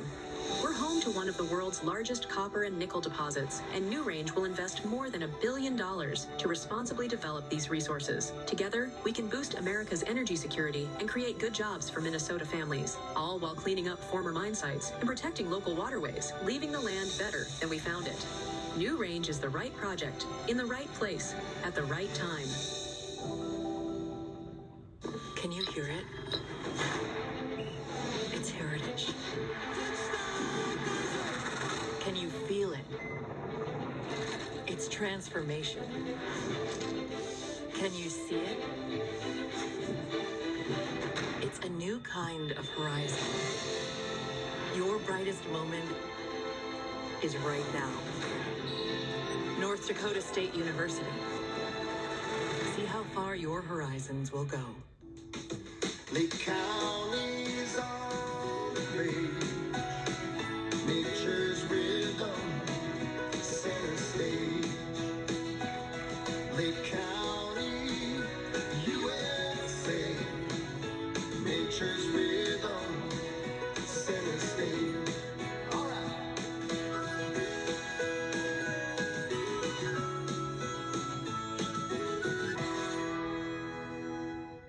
Not everyone starts their day at the same time, or in the same way. But no matter when or how, your local Touchstone Energy Cooperative is there to help you power every moment of it in countless ways. Because whenever it starts, one thing is certain: we never stop.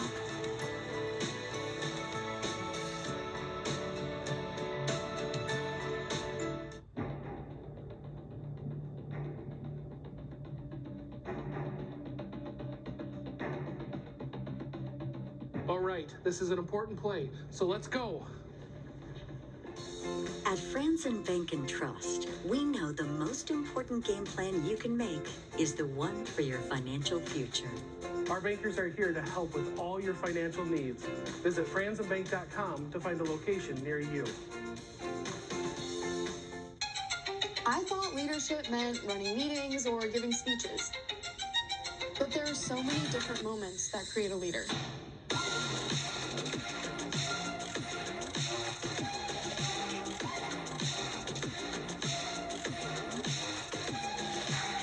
Lead your own way, in ways big and small. At the University of North Dakota.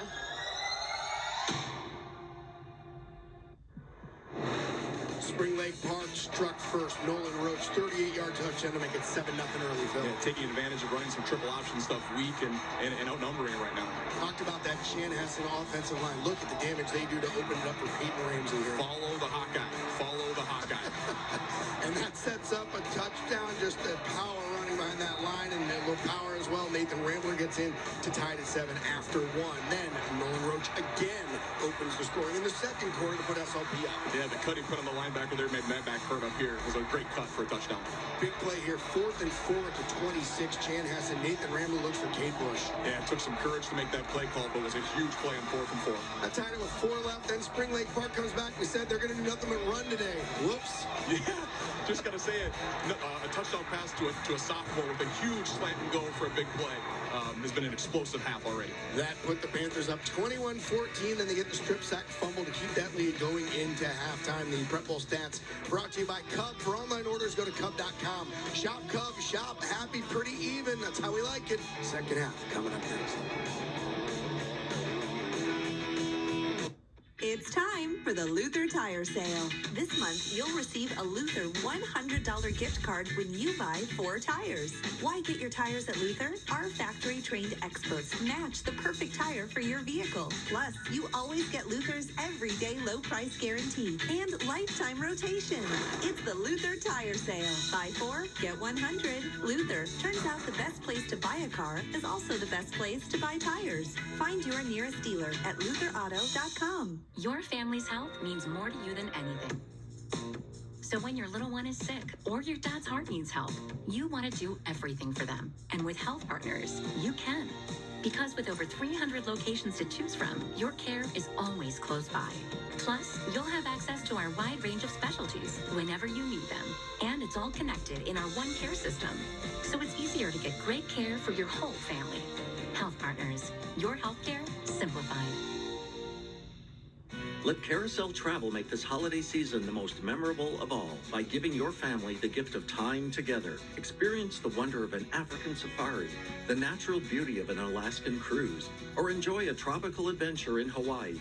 Let us know where you want to go and we can customize a multi-generational getaway anywhere in the world. From flights and lodging to tours and dining, all you'll have to do is pack and enjoy. Let the memory making begin. Visit carouseltravel.com today. I'm Leslie from Pella, Minneapolis. And I'm Wilson from the other window place. At Pella, options matter. We have 5 different window lines, perfect for your first home or your dream home. We have 2 windows. We have 1 window line. Our showroom is set up where you can easily compare every option in one place. Our showroom is in the back of my van. Get the window that will change the look and feel of your home at PellaMN.com. At uglydeck.com, it's always summer at our Shakopee showroom. Our 15,000 square foot warehouse and showroom let you explore stunning decks, pergolas, spiral staircases, and railings, all designed to inspire your perfect outdoor space. With over 100 colors and style combinations from Trex, TimberTech, ASAP, and Decorator, now's the perfect time to plan your dream deck and lock in the best prices of the year. Visit uglydeck.com today to schedule your free consultation. Uglydeck.com. Summer starts now. Health insurance is getting a lot of attention lately. We need to know what's changing. We need help understanding our options. Now what? Head to MNsure, Minnesota's home for health insurance. We'll connect you with a real person who can help you explore your options, so you find a plan that best fits your budget. MNsure. Health insurance starts here. Look around. You'll see it's true. When families thrive and businesses grow, you can feel it. At Truestone Financial Credit Union, we help our neighbors dream bigger and live better in this beautiful community we call home. It's true, because we're Truestone.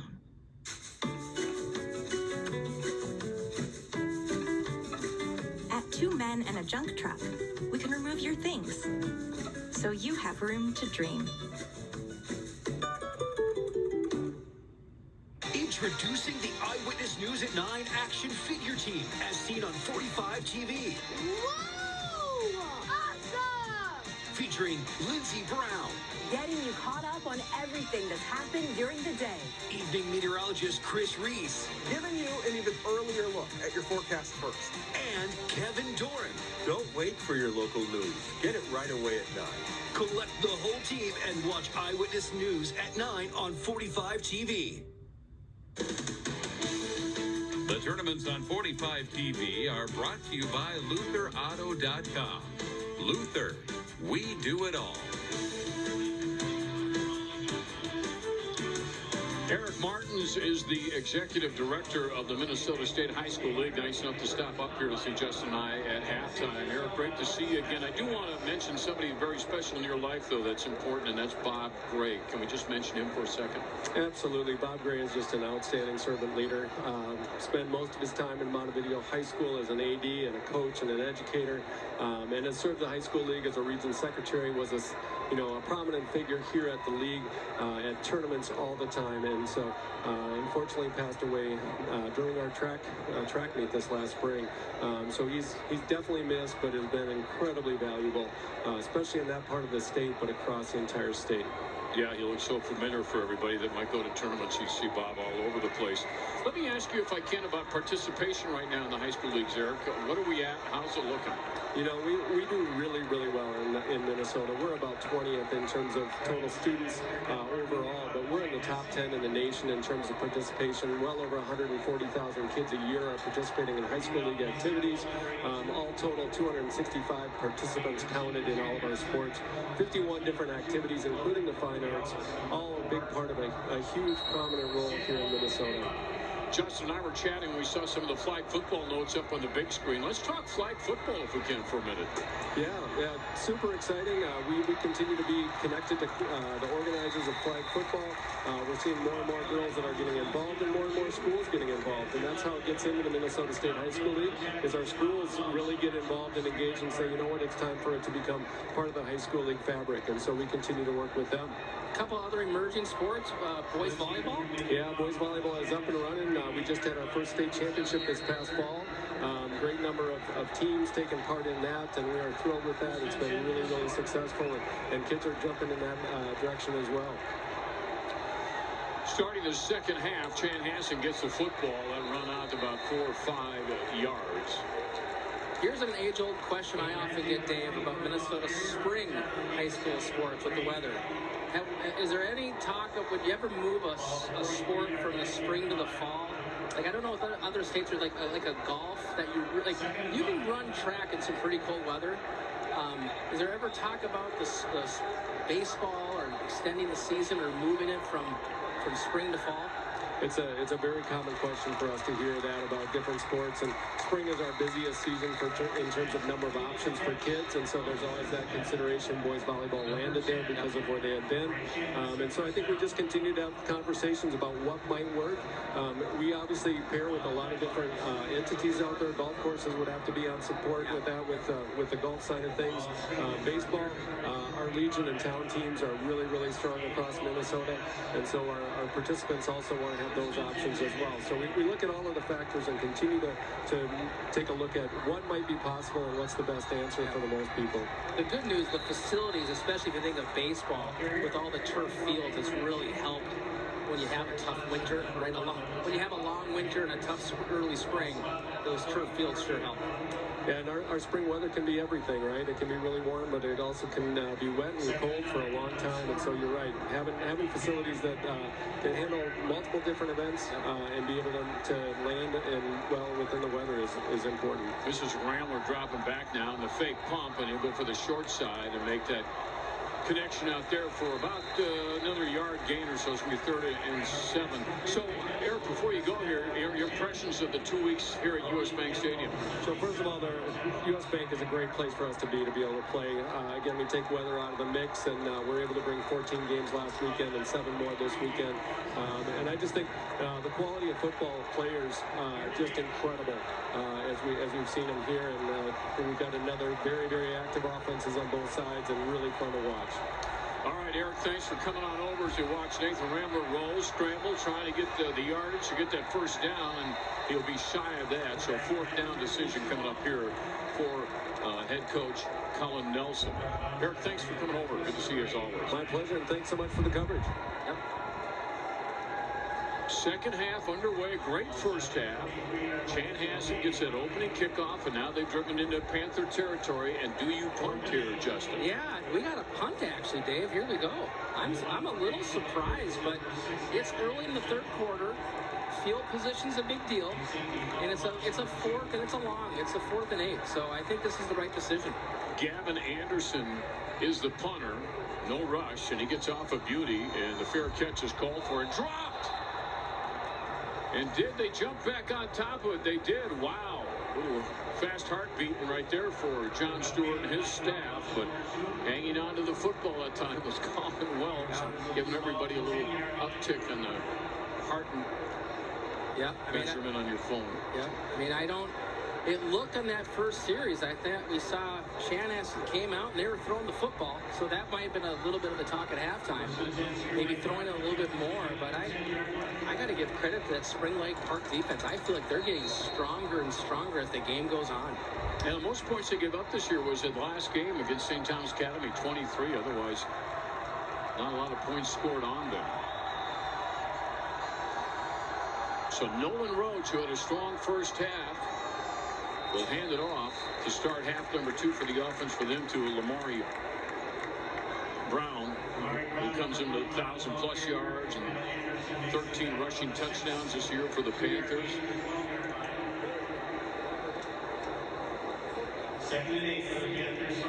So deep in their own territory right now, with a 2nd down and 8 to go. They'll send 2 receivers wide to the left-hand side. Nobody on that far on the wide side at all. Brown behind his quarterback, Roach. It's right under center. And he'll keep it. There's the option. And they get some yardage out past the 16. And again, that is E.J. Monluo who makes the big run that time. And Vidmar does a great job here in space. That's not an easy play to make, right? He plays the defender, or plays the pitch back well, right? The defender comes up here, Peter Vidmar, kind of keeps that leverage, playing the ball inside and out, and breaks down and makes a great tackle right there to minimize the game. Yeah, Vidmar, who had a great game against Cretan Durham Hall, but he has been on a mission back there defensively for Chanhassen. Now a 3rd down and 4 the other way. This time Spring Lake Park will hand off. And they're going to be, man, I don't know if they got it. He reached out. We'll see. The officials walking on that 1st down line. I think they might signal a 1st down. In fact, they did. While Logan Smith comes up from his safety position, watch this, Dave. Flies it left. Boom. Look at that.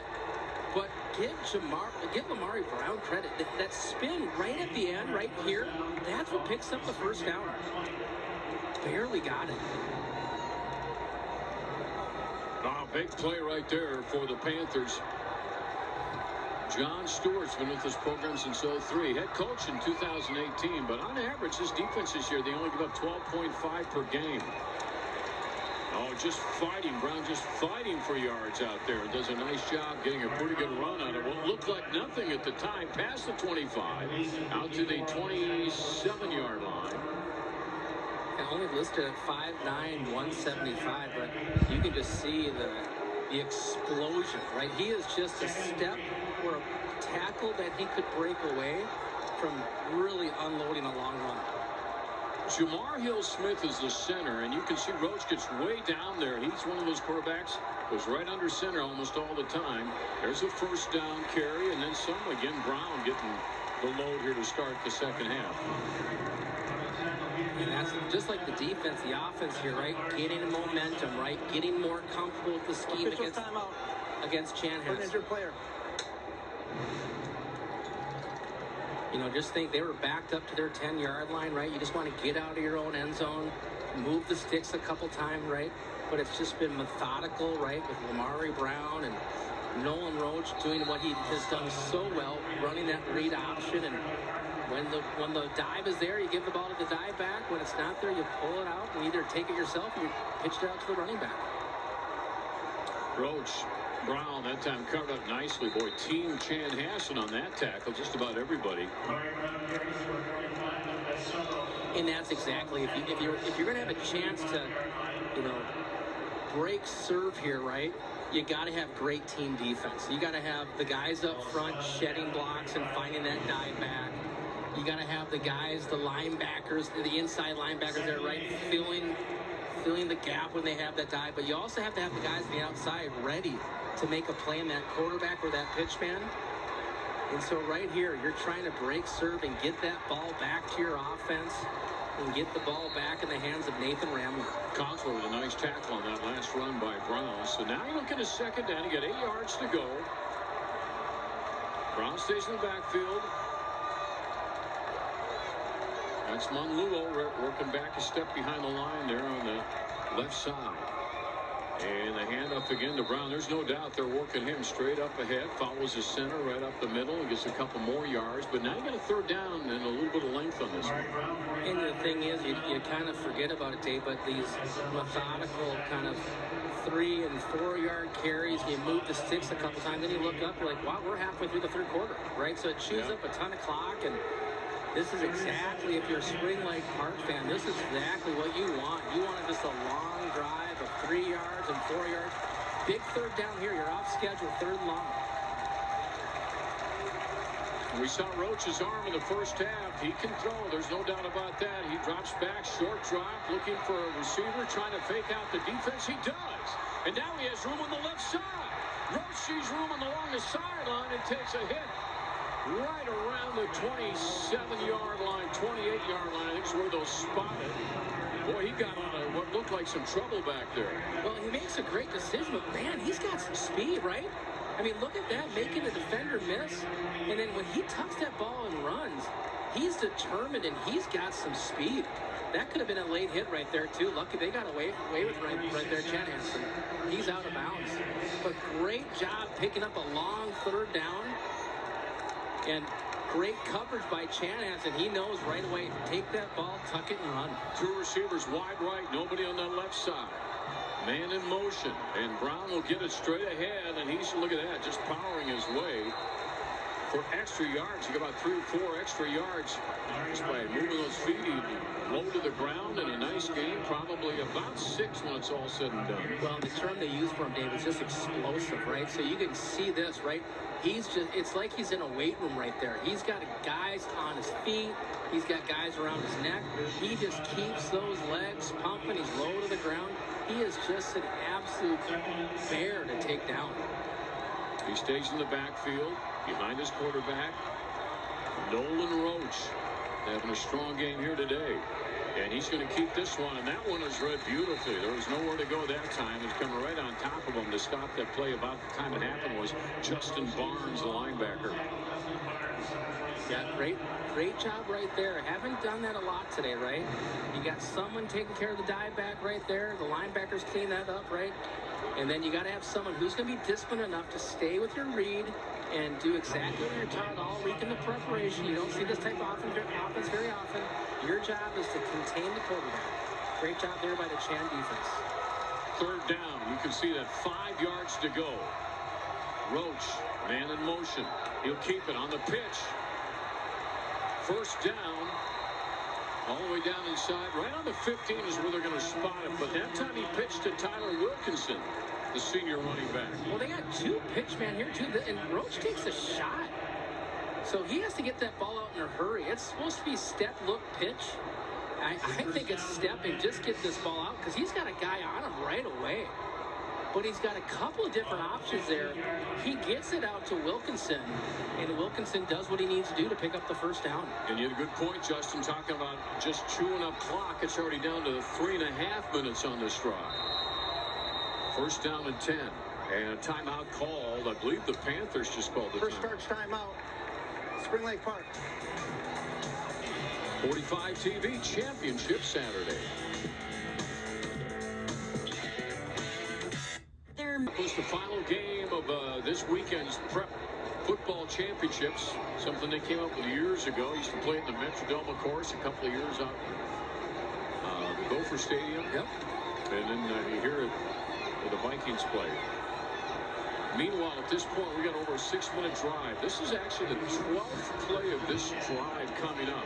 And you talked about it way back at the 15-yard line. Right now, though, 1st and 10. Let's see what they do. Brown has been a workhorse on this drive. And they'll pitch it out again. Same way that they did last time, but it is covered up.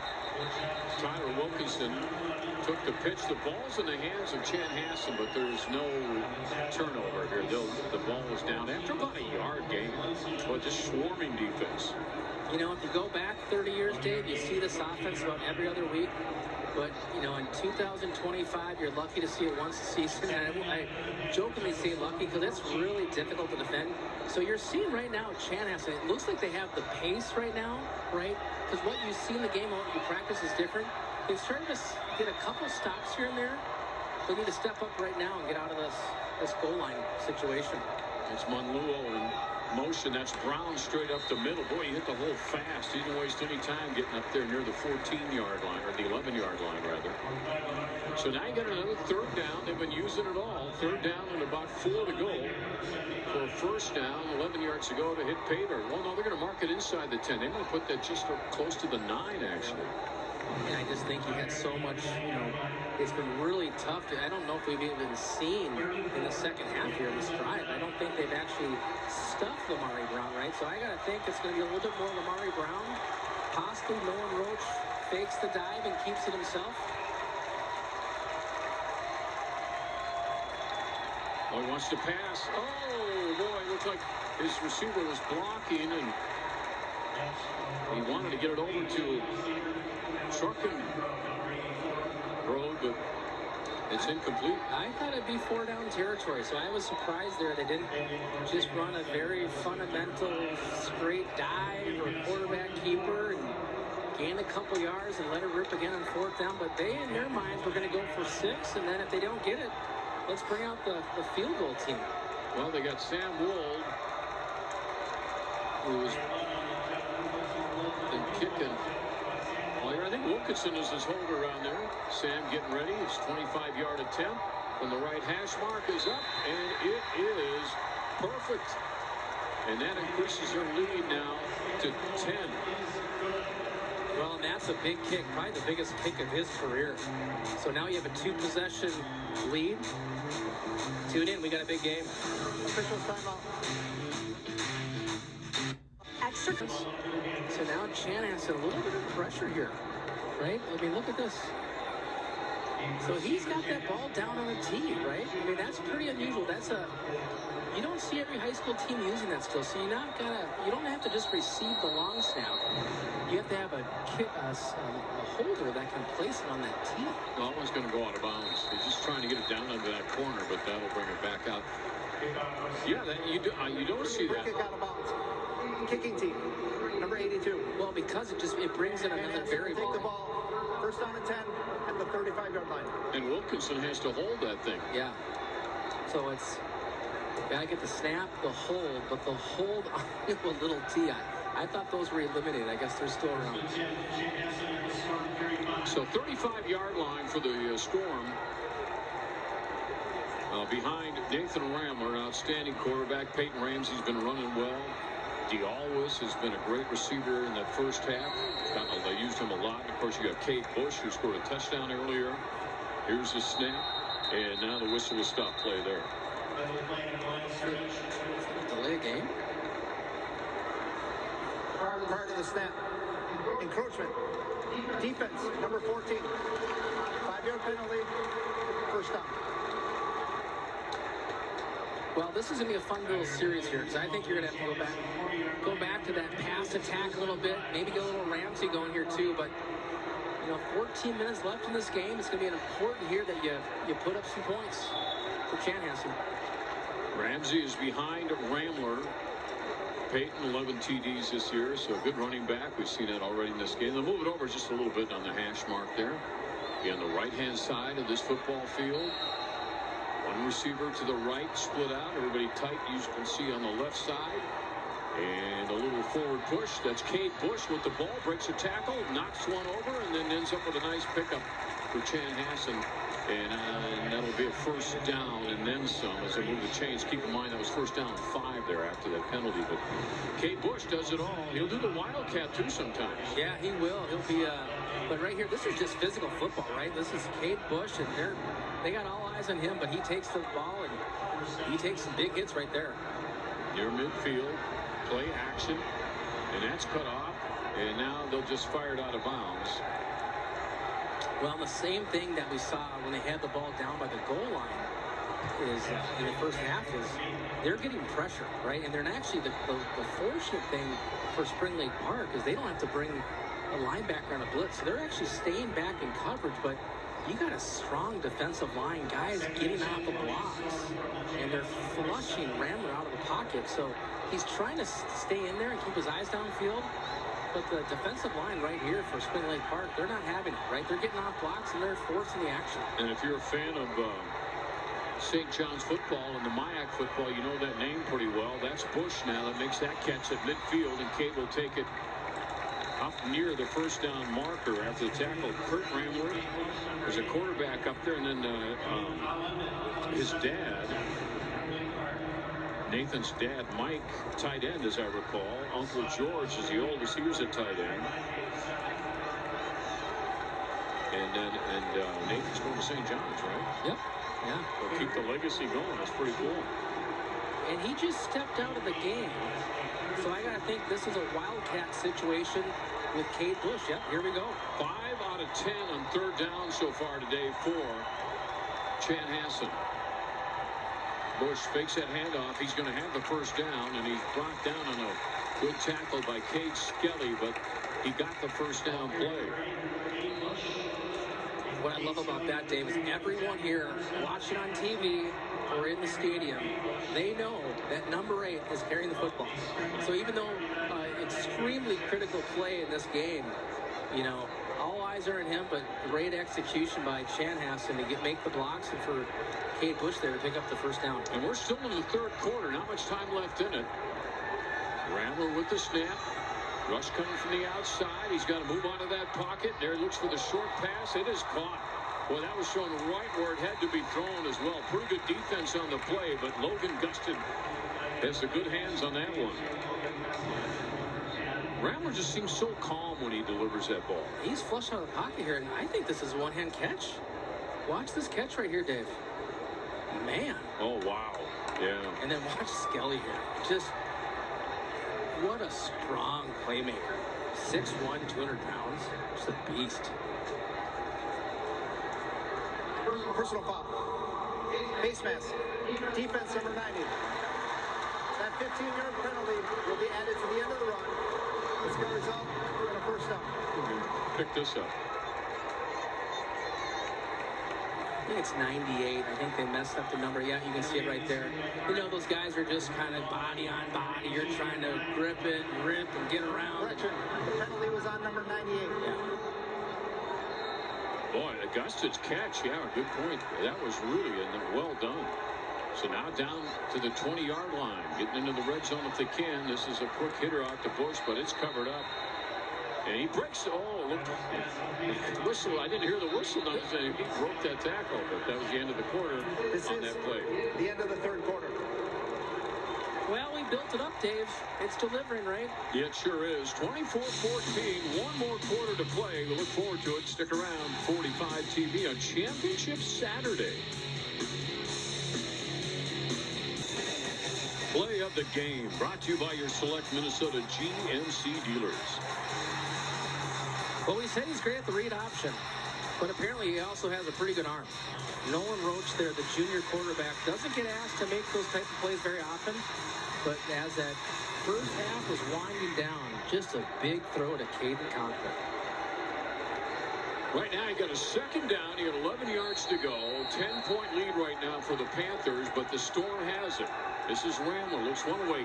Now looks left. Big rush coming in. They're going to get him down. There's a sack. Good pursuit that time. They had good blocking, actually. But Isaac Olsen finally broke in there and got the tackle. And now you move it back even further for the third down. Yeah, that's a coverage sack right there. Great secondary play there by Spring Lake Park. And, you know, as your quarterback's reading, right, that pocket just slowly squeezes down. And this front four for Spring Lake Park, man, will they bring physicality. 12.5 points per game on average this year is what that defense gave up.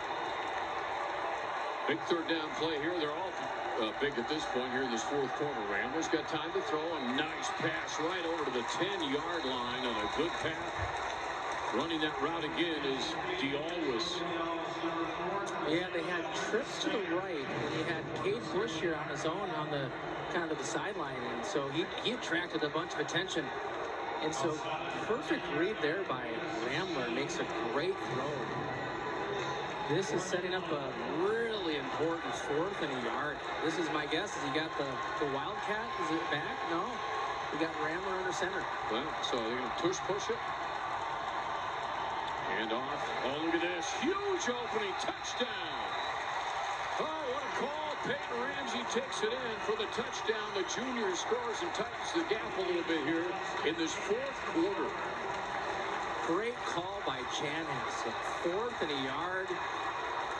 I think everyone thought the 6'5" quarterback, which they've run the play earlier, a tush push, but no, you got a couple lead blockers. Take that ball to the left side behind your 75 guy going to Iowa, right? Your big tackle there. Owen Linder opens up a big hole. Michael McDowell will kick, and it is good. So break as we got the game tightened up now to a 3-point difference. 24-21. Panthers with the lead. Peyton Ramsey in that last touchdown now at 97 yards in the game, and that was a heck of a call by Colin Nelson and his staff. John Stewart is the head coach at Spring Lake Park. He's done a great job. It's just fun to chat with him earlier this week. And Colin Moore, both these guys spend an awful lot of time on their football team. I mean, they're dedicated. There's no doubt about that. I mean, every sport is, but I'm telling you, I've been a part of this. This thing starts well before August, right? And think of it, the football season itself, right? Pads and you're having those pre-fall camp dates. That's back to mid-August. It's a long season, but both coaches were so excited to be playing in this game. Big opportunity for not just the players, but their whole community. Sam Manthei will hit it kind of into no man's land on that kick. There's a scramble for the ball. It's still up for grabs, and it will belong to the Panthers. But man, boy, that's a great kick into just kind of a vacant area. Yeah, we've seen that a couple different times here, right? It's almost like they're not ready for it, but that's a little bit too close for comfort if you're a Spring Lake Park fan. Yeah, I think Lamari Brown actually jumped on top of that after it was initially rolling backwards, bumped off the player. So here come the Panthers. Lots of time left in the game, though. Over 10.5 minutes at this point. Nolan Roach has had a strong game today. He's got Amari Brown behind him, who's been a workhorse in half number 2. And there he is, just goes straight up the middle. Good defense that time by the Storm. Gavin Anderson and company meeting him head on. This is where every play matters, right? Getting inside the 10-minute mark here as this play, as this next snap goes, and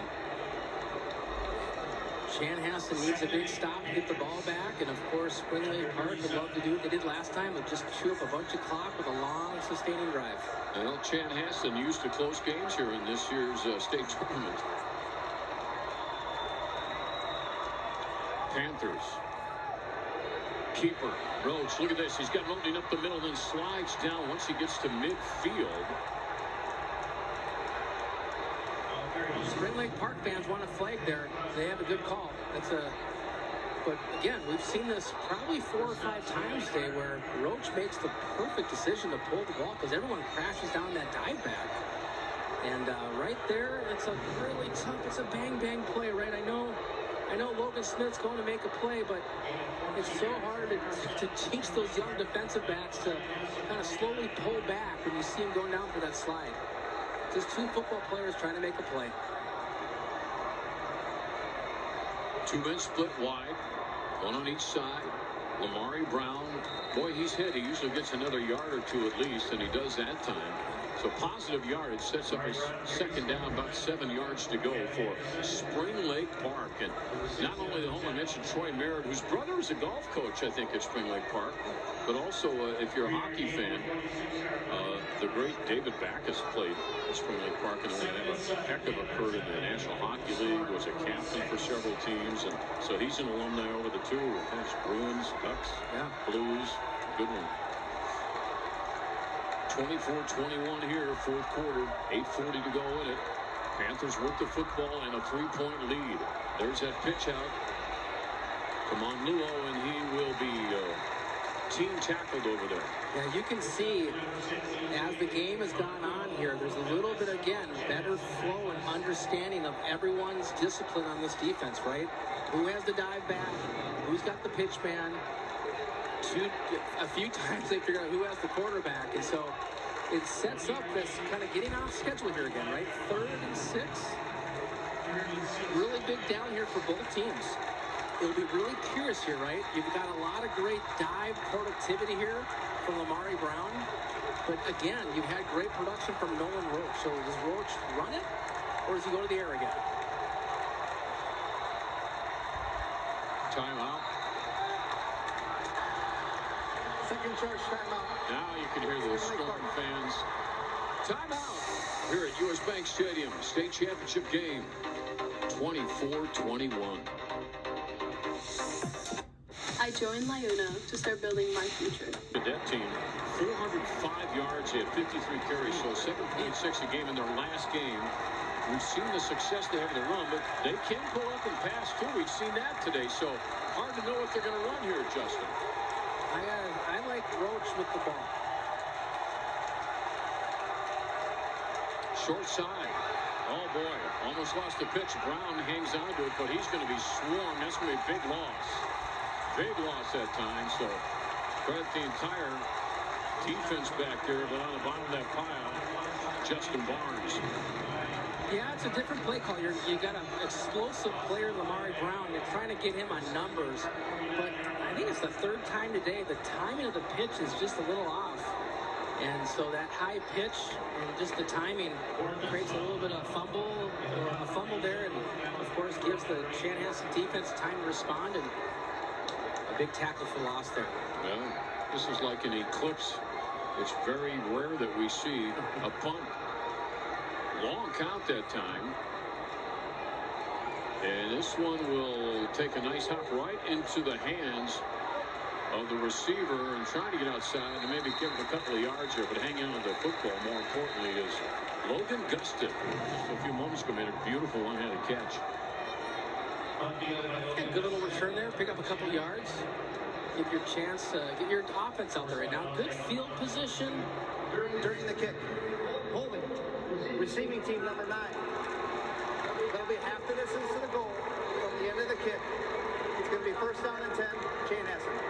Well, that's interesting. That'll move it back to what, the 13-yard line? 6:51 left in this game. And Chanhassen can tie it up, obviously, with a field goal, but let's see. Well, no, they're going to put her down inside the 5. He's lucky he fielded the ball, right? Because they could have.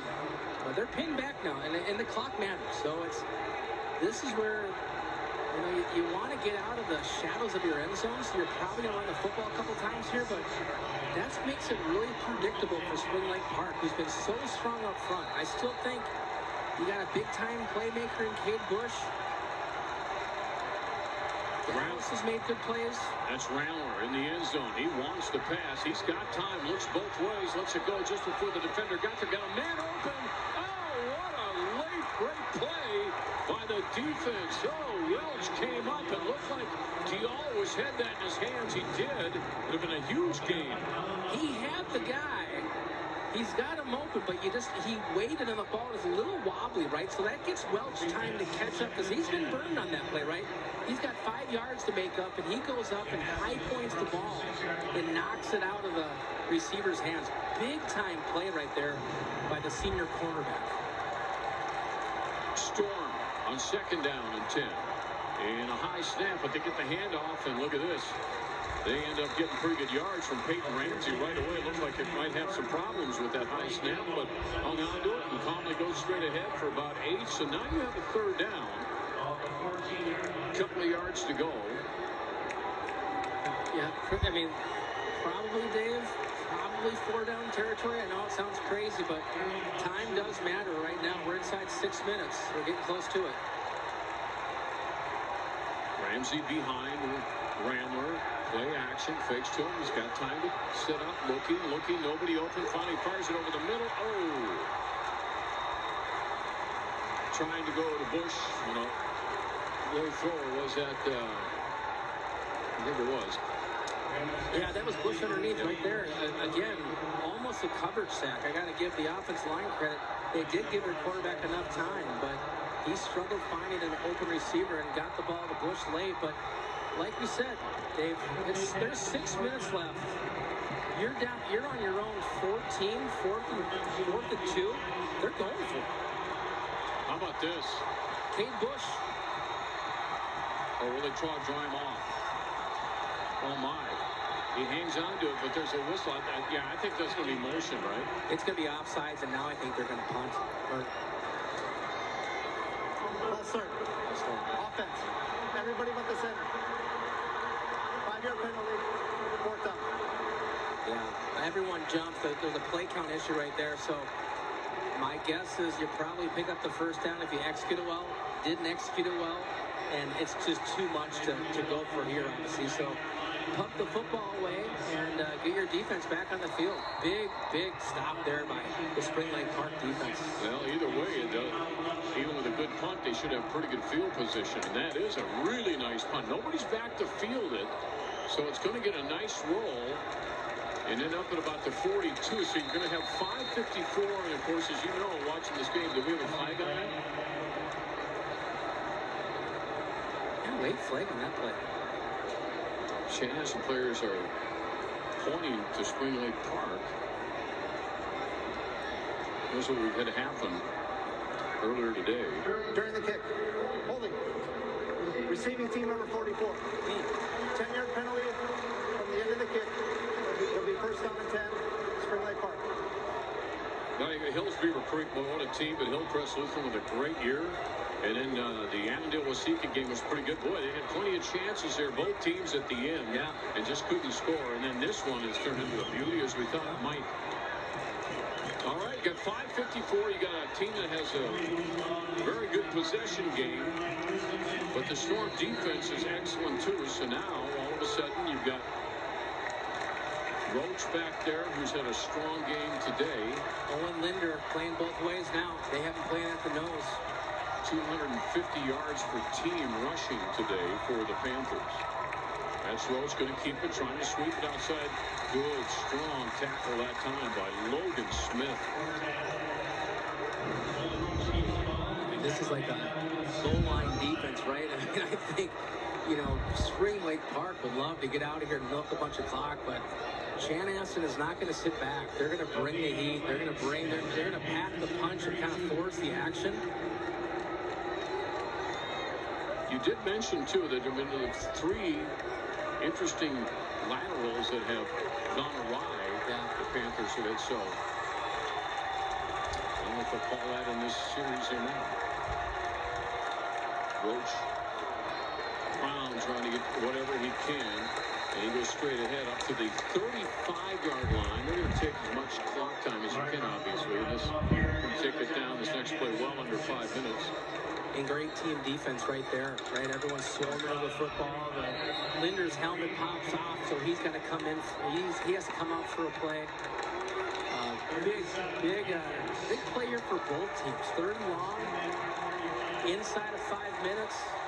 You can see Spring Lake Park taking their time, trying to get that play clock winded down as much as they can.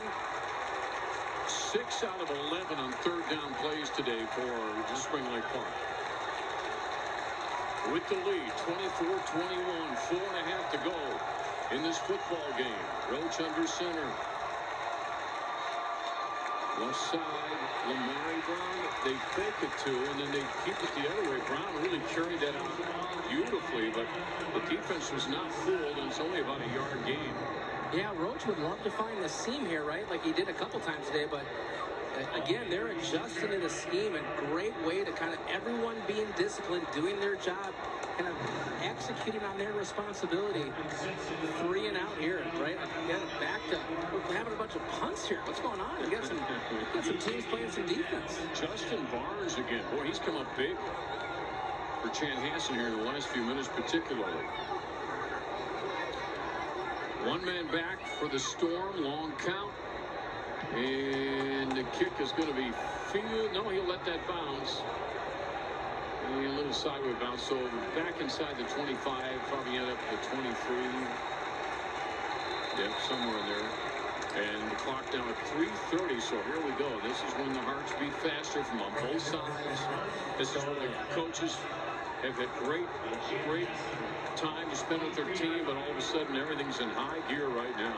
Well, and this is where when we talked this week, they just said they've been in this position so many times. The confidence, the expectation of Chanhassen is there. But the difference is this is a defense that they haven't seen, right? This has been a shutdown defense for most of the day. A big opportunity here for both teams. 3:30, plenty of time. Ramblin can move his team down in a hurry. There's no doubt about that. Got a great arm. Got receivers split.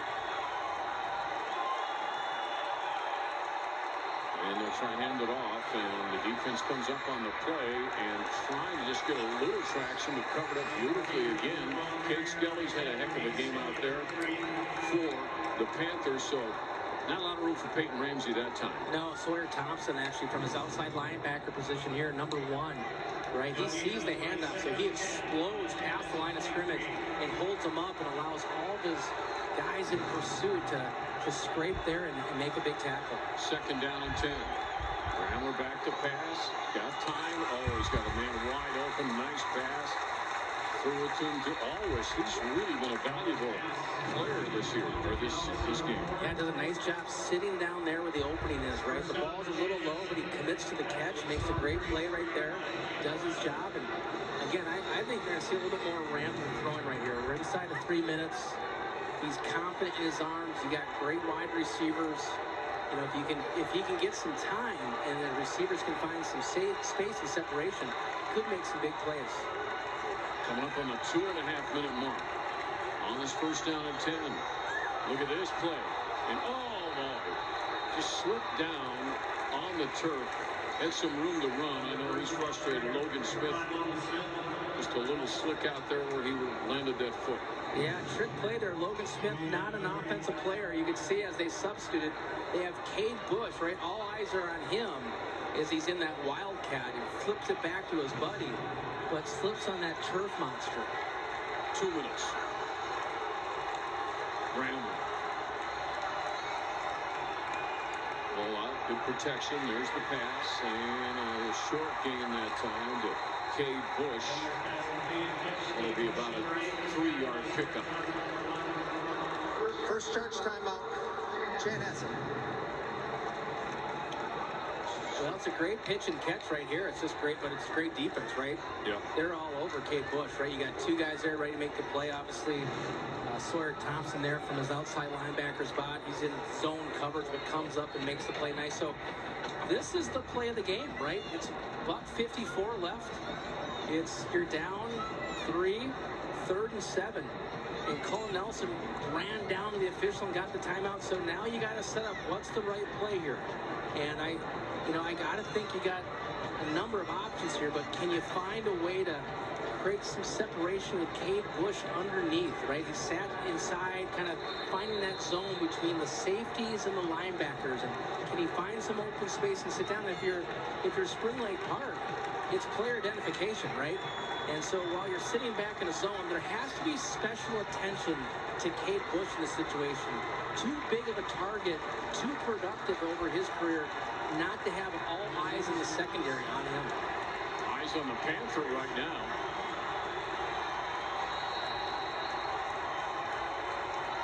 Third down and 7. You can see that clock every 2 minutes at 1:54. Rambler dropping back, trying to get the pass off. Oh, he's hit right as he was delivering it. And that was great defense coming in, although they had some protection. Jamal Smith makes that happen. Jamal Smith, the fastest player on this football team, right? Look at it. Gets past the tackle. Running back Sawyer comes up and tries to, or Peyton Ramsey comes up and tries to give him some time, but relentless pursuit and brings up the play of the day. Oh, no question. Fourth down. 7 yards to go. And they got 5 receivers out. And a timeout. Final charge timeout. Spring Lake Park. Well, that's the right call right there. This is when you got to have the right play called. Oh, how about Nolan Roach's day today? Well, right away, he takes one of the house, right? He had the defense trying to figure out this Spring Lake Park triple option. Well, he didn't want to waste any time, right? So in the first 2 series, he takes it around the end for long plays, and then kind of near the end of the first half there, right? As everyone thinks they're going to keep running that option, he pulls and throws a dart downfield, and he's just been on his A game all day, right? I think everyone thinks they'll get the ball inside the ground and you'll get the ball on the edge to the running back, but he has just taken this team on his back today, the young quarterback. Prime Performance brought to you by Liuna. Build your future with Liuna. Visit buildthenorth.com. Chanhassen 3 of 3, by the way, in 4th down conversions. Keep that in mind as they have a 4th down conversion, none bigger than this one. Standing in his own 30, dropping back to the 25, slips a little bit, maintains the balance. Now he lets it go, and incomplete. And coming up on defense, there's Sawyer Thompson. So now with 1:43 left, Spring Lake Park has the football. Wow, what a game this is. Well, it's been a great game, and what's happened late in this game is Spring Lake Park has found a way through different stunts with their defensive line to get past blocks and to put pressure on the quarterback.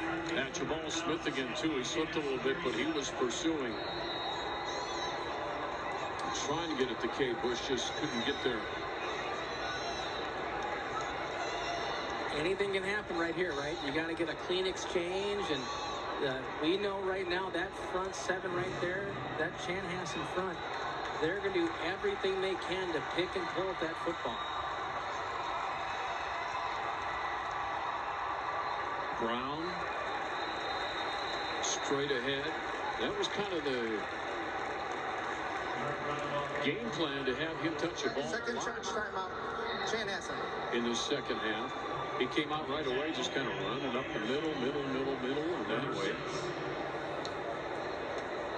Well, here's what happened yesterday. Yeah, Minnesota continues that powerhouse run they've got going. Orono with a pretty exciting victory for the town. Their Cassamanerville had just an awesome team, too. Boy, a lot of teams down in that Cassamanerville area were good.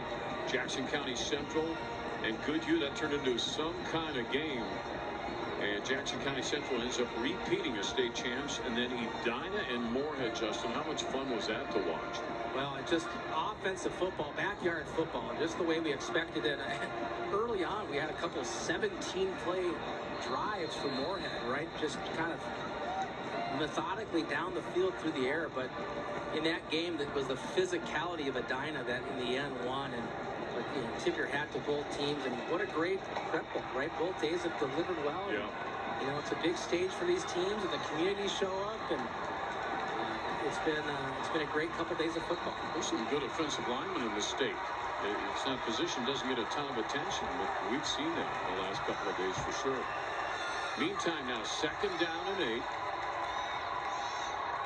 And the handoff is to Lamari Brown, and look at him there. They're struggling to get that football out of his grip. I don't blame him. Now you're at a minute 36. You got a third down count. This is what happened last night. Chase Bjorgard, right? The hockey goalie, playing college baseball, I believe. You know, just get the ball in his hands, and he was just an absolute load to take down. I mean, what a way for him to cap off his career. Mason West, the big-time hockey player, decides to kind of let the next stage of his life of hockey wait while he plays one last year of football with his buddies. But Chase Bjorgard, look at the spin move. I mean, talk about great balance. Yeah. That was a game of the ages, and Moorhead at the same time, their offensive punch with Jet Feeney and David Mack was pretty incredible too. But in the end, it was Bjorgard and the way that he was able to run the football, his explosion, 6 touchdowns, crazy. And then great offensive line work for him. Yep.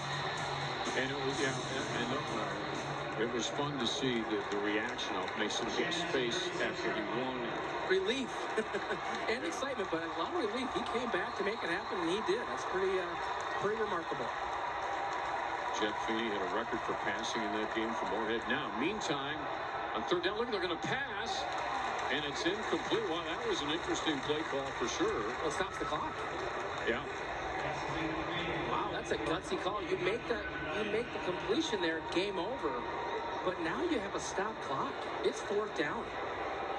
And I would think you play the field position game and try to get Chanhassen pinned back. But we've said this a number of times today.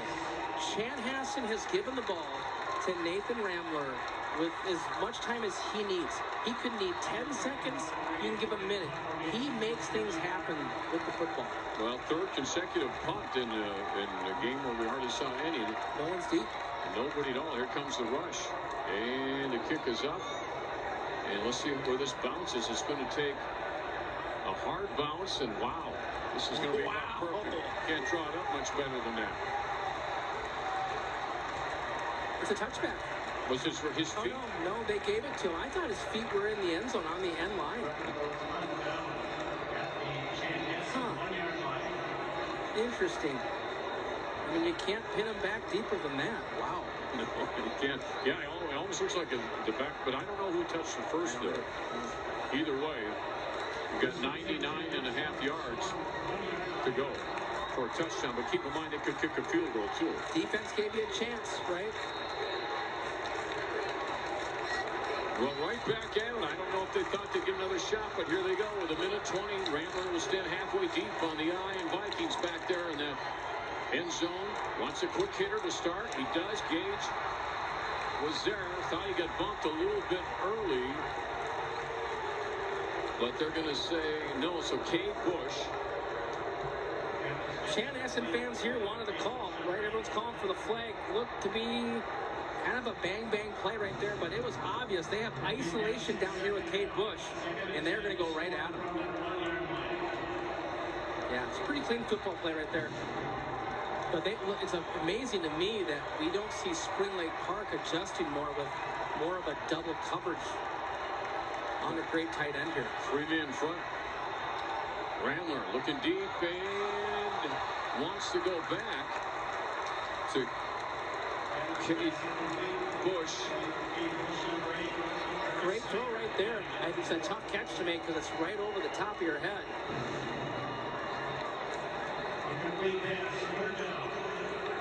And he's able to separate just at the end. Yeah.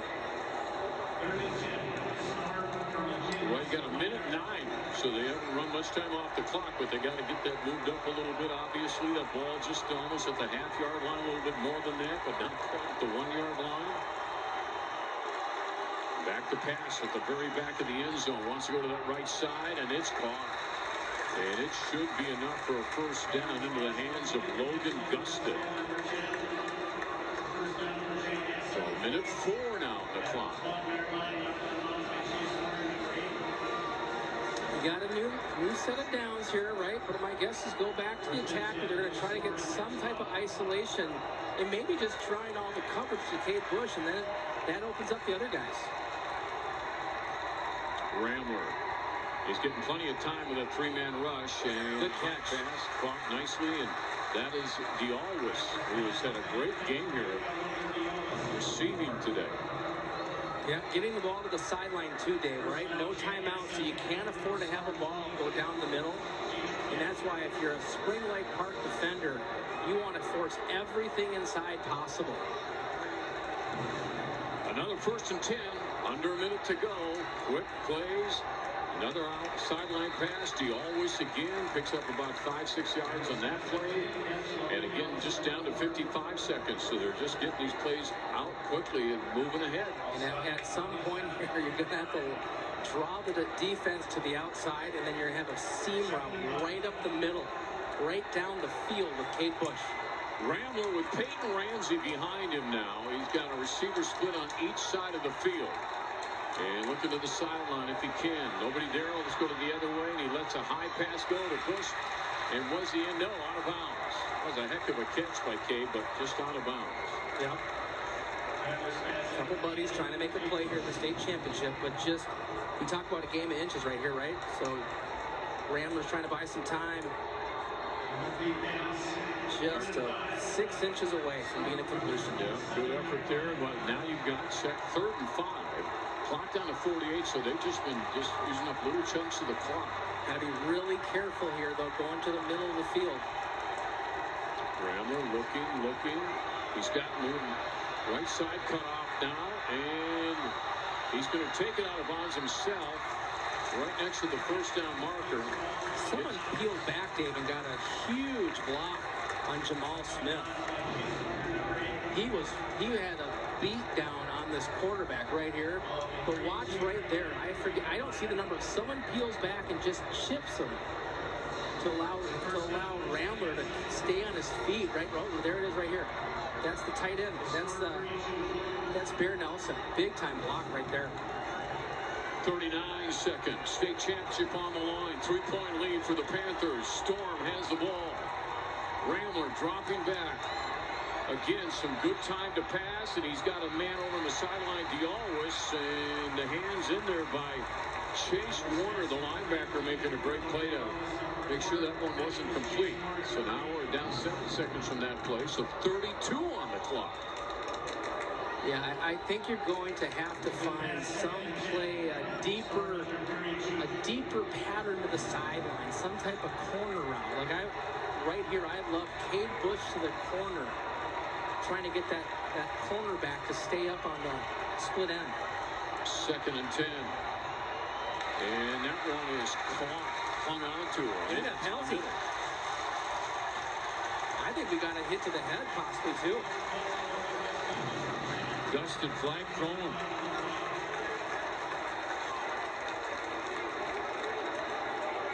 Yeah.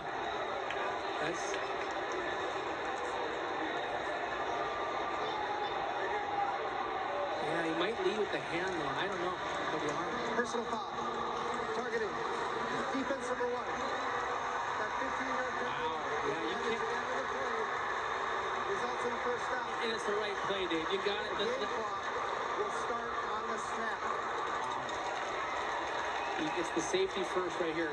Great call there by the official. Now you have 26 seconds. The ball all the way down inside the 35-yard line. Rambler, short drop, quick hitter. He's got it out of bounds. And again, it's DeAlwis who makes the play, stops the clock at 22 seconds. This is amazing. They got the ball back with not much time all the way down at that half-yard line. Wow. They've done this before, Dave. They're pretty poised. Oh, they called it incomplete there, I guess. Okay. Yep, they did. Brought it back. Yeah, he bobbled it, I guess, yeah. Rambler. Getting time back there looking, and he's trying to hit to the sideline. You got to credit this Panther defense. Boy, they are really doing great cover work. Welch that time. 16 seconds to go. They have Bear right there, falls down.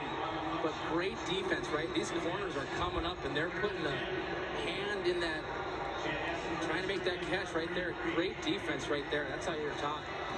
16 seconds. You dare fake an outside pass and try to go right down the middle or not? With Cade Bush, you do. You just got to make sure everyone understands you got to run to the line of scrimmage and get set. Ramler back at the 40, dropping back. Here comes a rush. Over the middle, that's the pass. It's incomplete. And again, the coverage is great by this defense. That time, that is Conkler, who made a great offensive play in this game with a pass earlier, a reception. And look at that. Yeah, behind it, but everyone on the Chanhassen side thought about interference. I think it's a clean play, but you know, right now, I mean, I'm gonna do the math here, Dave. You probably need to pick up 12 yards, so I don't think you need to go end zone shot. I'd try to pick up 12 yards, but you got to be to the sideline. What a finish. Ramler with the football now on a fourth down play. Big time protection over the middle. Oh, what an interception. It looked like his man was open, and Skelly was standing there to make the play and excite the Panther crowd. John Stewart said the heart of this team is Cade Skelly. Senior linebacker, 6'1", 200 pounds, strongest player, leads the workouts. Talk about stepping up on the most important play of his career. He high points the ball. They're going to Cade Bush down the seam. And that's the right play call, but man, what a great play by the defender. If he catches it, Dave, I don't know if I think he's tackled. You're probably short. You lose the clock, but what a great play by Spring Lake Park. One more play. They take the knee, and they're going to win the state championship. What a finish to this game. A 3-point win, all on the strength of a Sam Wold field goal. They won it 24-21. A lot of heroes here in this game for both teams, but Spring Lake Park concludes a perfect season, 13-0, and they grinded it out in the state tournament with a big win over Alexandria by a point. Went on to defeat undefeated St. Thomas Academy, and now win the state championship over a great Chanhassen Storm team. 24-21. This game gave us everything, especially that last drive by Chanhassen all the way down the field. Yeah, these teams fought to the finish. And you go all the way back, right? We talked about the journey of a team to a state championship. But this was a program that was on no one's radar, right? This is a team that's kind of candidly struggled the last couple of years, but these guys got a lot of the game experience as sophomores, as juniors. The coach has said when this team came to a camp in June, it just felt different. And this group gets some momentum early in the season. You're playing a load of seniors. 10 starters on defense are seniors. And so the physical style play catches everybody off guard, right? But man, that team delivered in a big way because you're going against one of the giants here in 5A football with Chanhassen. Chanhassen had tons of confidence coming into this game, going down to the wire throughout the playoffs, and all was converting for wins. And even that last series, it just seemed like they would make the play. Give Spring Lake Park credit. Really, no one loses this game. It's just they stepped up and won it. That's a big-time play by a senior class that said, let's do something different at Spring Lake Park. Long time since that last championship in 1991, and they got another one to bring home here to finish off the Prep Bowl for 2025. What a game. And the Panthers will take home the first place trophy. Let's go down for the awards presentation here at US Bank Stadium.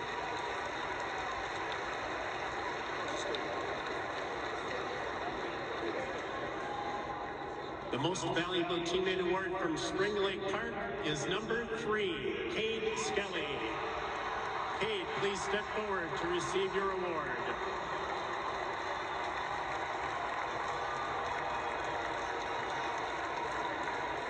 Congratulations to Cade Skelly from Spring Lake Park and Jonah Sullivan from Chanhassen on being selected for the Most Valuable Teammate Award for Class 5A. The award ceremony will be conducted by representatives of the Minnesota State High School League Board of Directors. They are Mike Hennon of Forest Lake, Brad Skogerbo of New Prague, Brent Shimmick of Deer River. They will be assisted by Eric Martins, Executive Director of the Minnesota State High School League, and Bob Madison, the Tournament Director. Silver medals in the Class 5A second place trophy will be awarded to Chanhassen High School.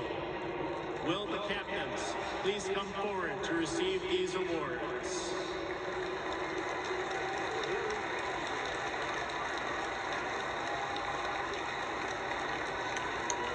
Congratulations to the players, coaches, and fans from Chanhassen High School.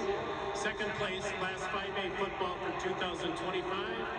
You have had an outstanding season. Ladies and gentlemen, the 2025 Minnesota State High School Class 5A Prep Bowl playoff champion is Spring Lake Park High School. Will the captains please step forward to receive your gold medals and the Class 5A championship trophy?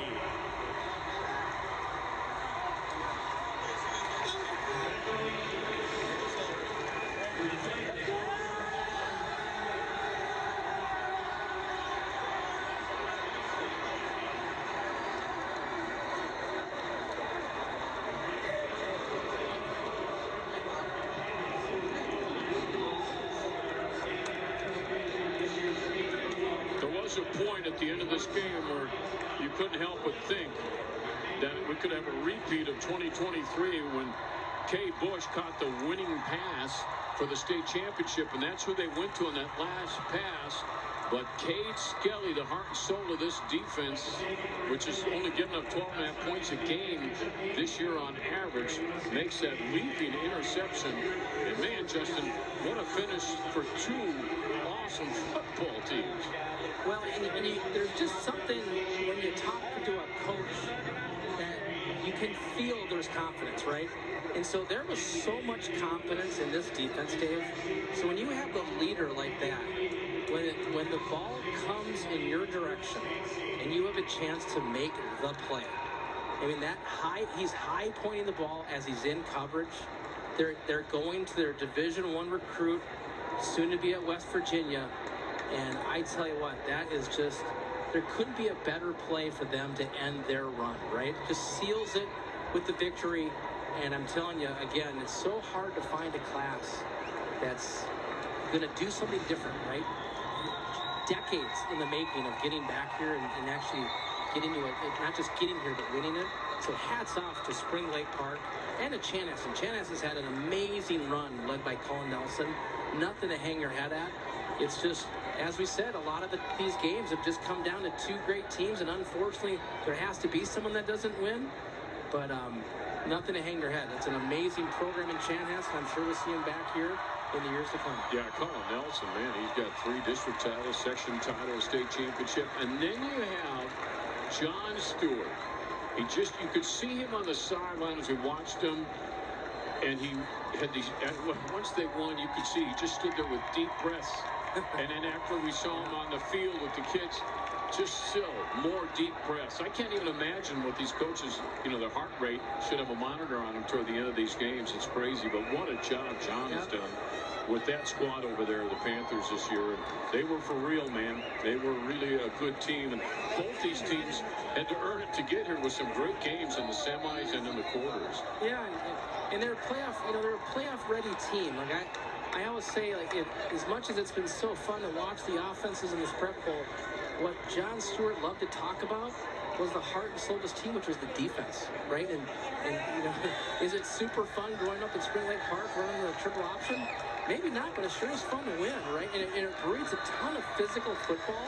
And that physical football, as you age from youth football through the middle schools to the high school level, you become tough. And you can just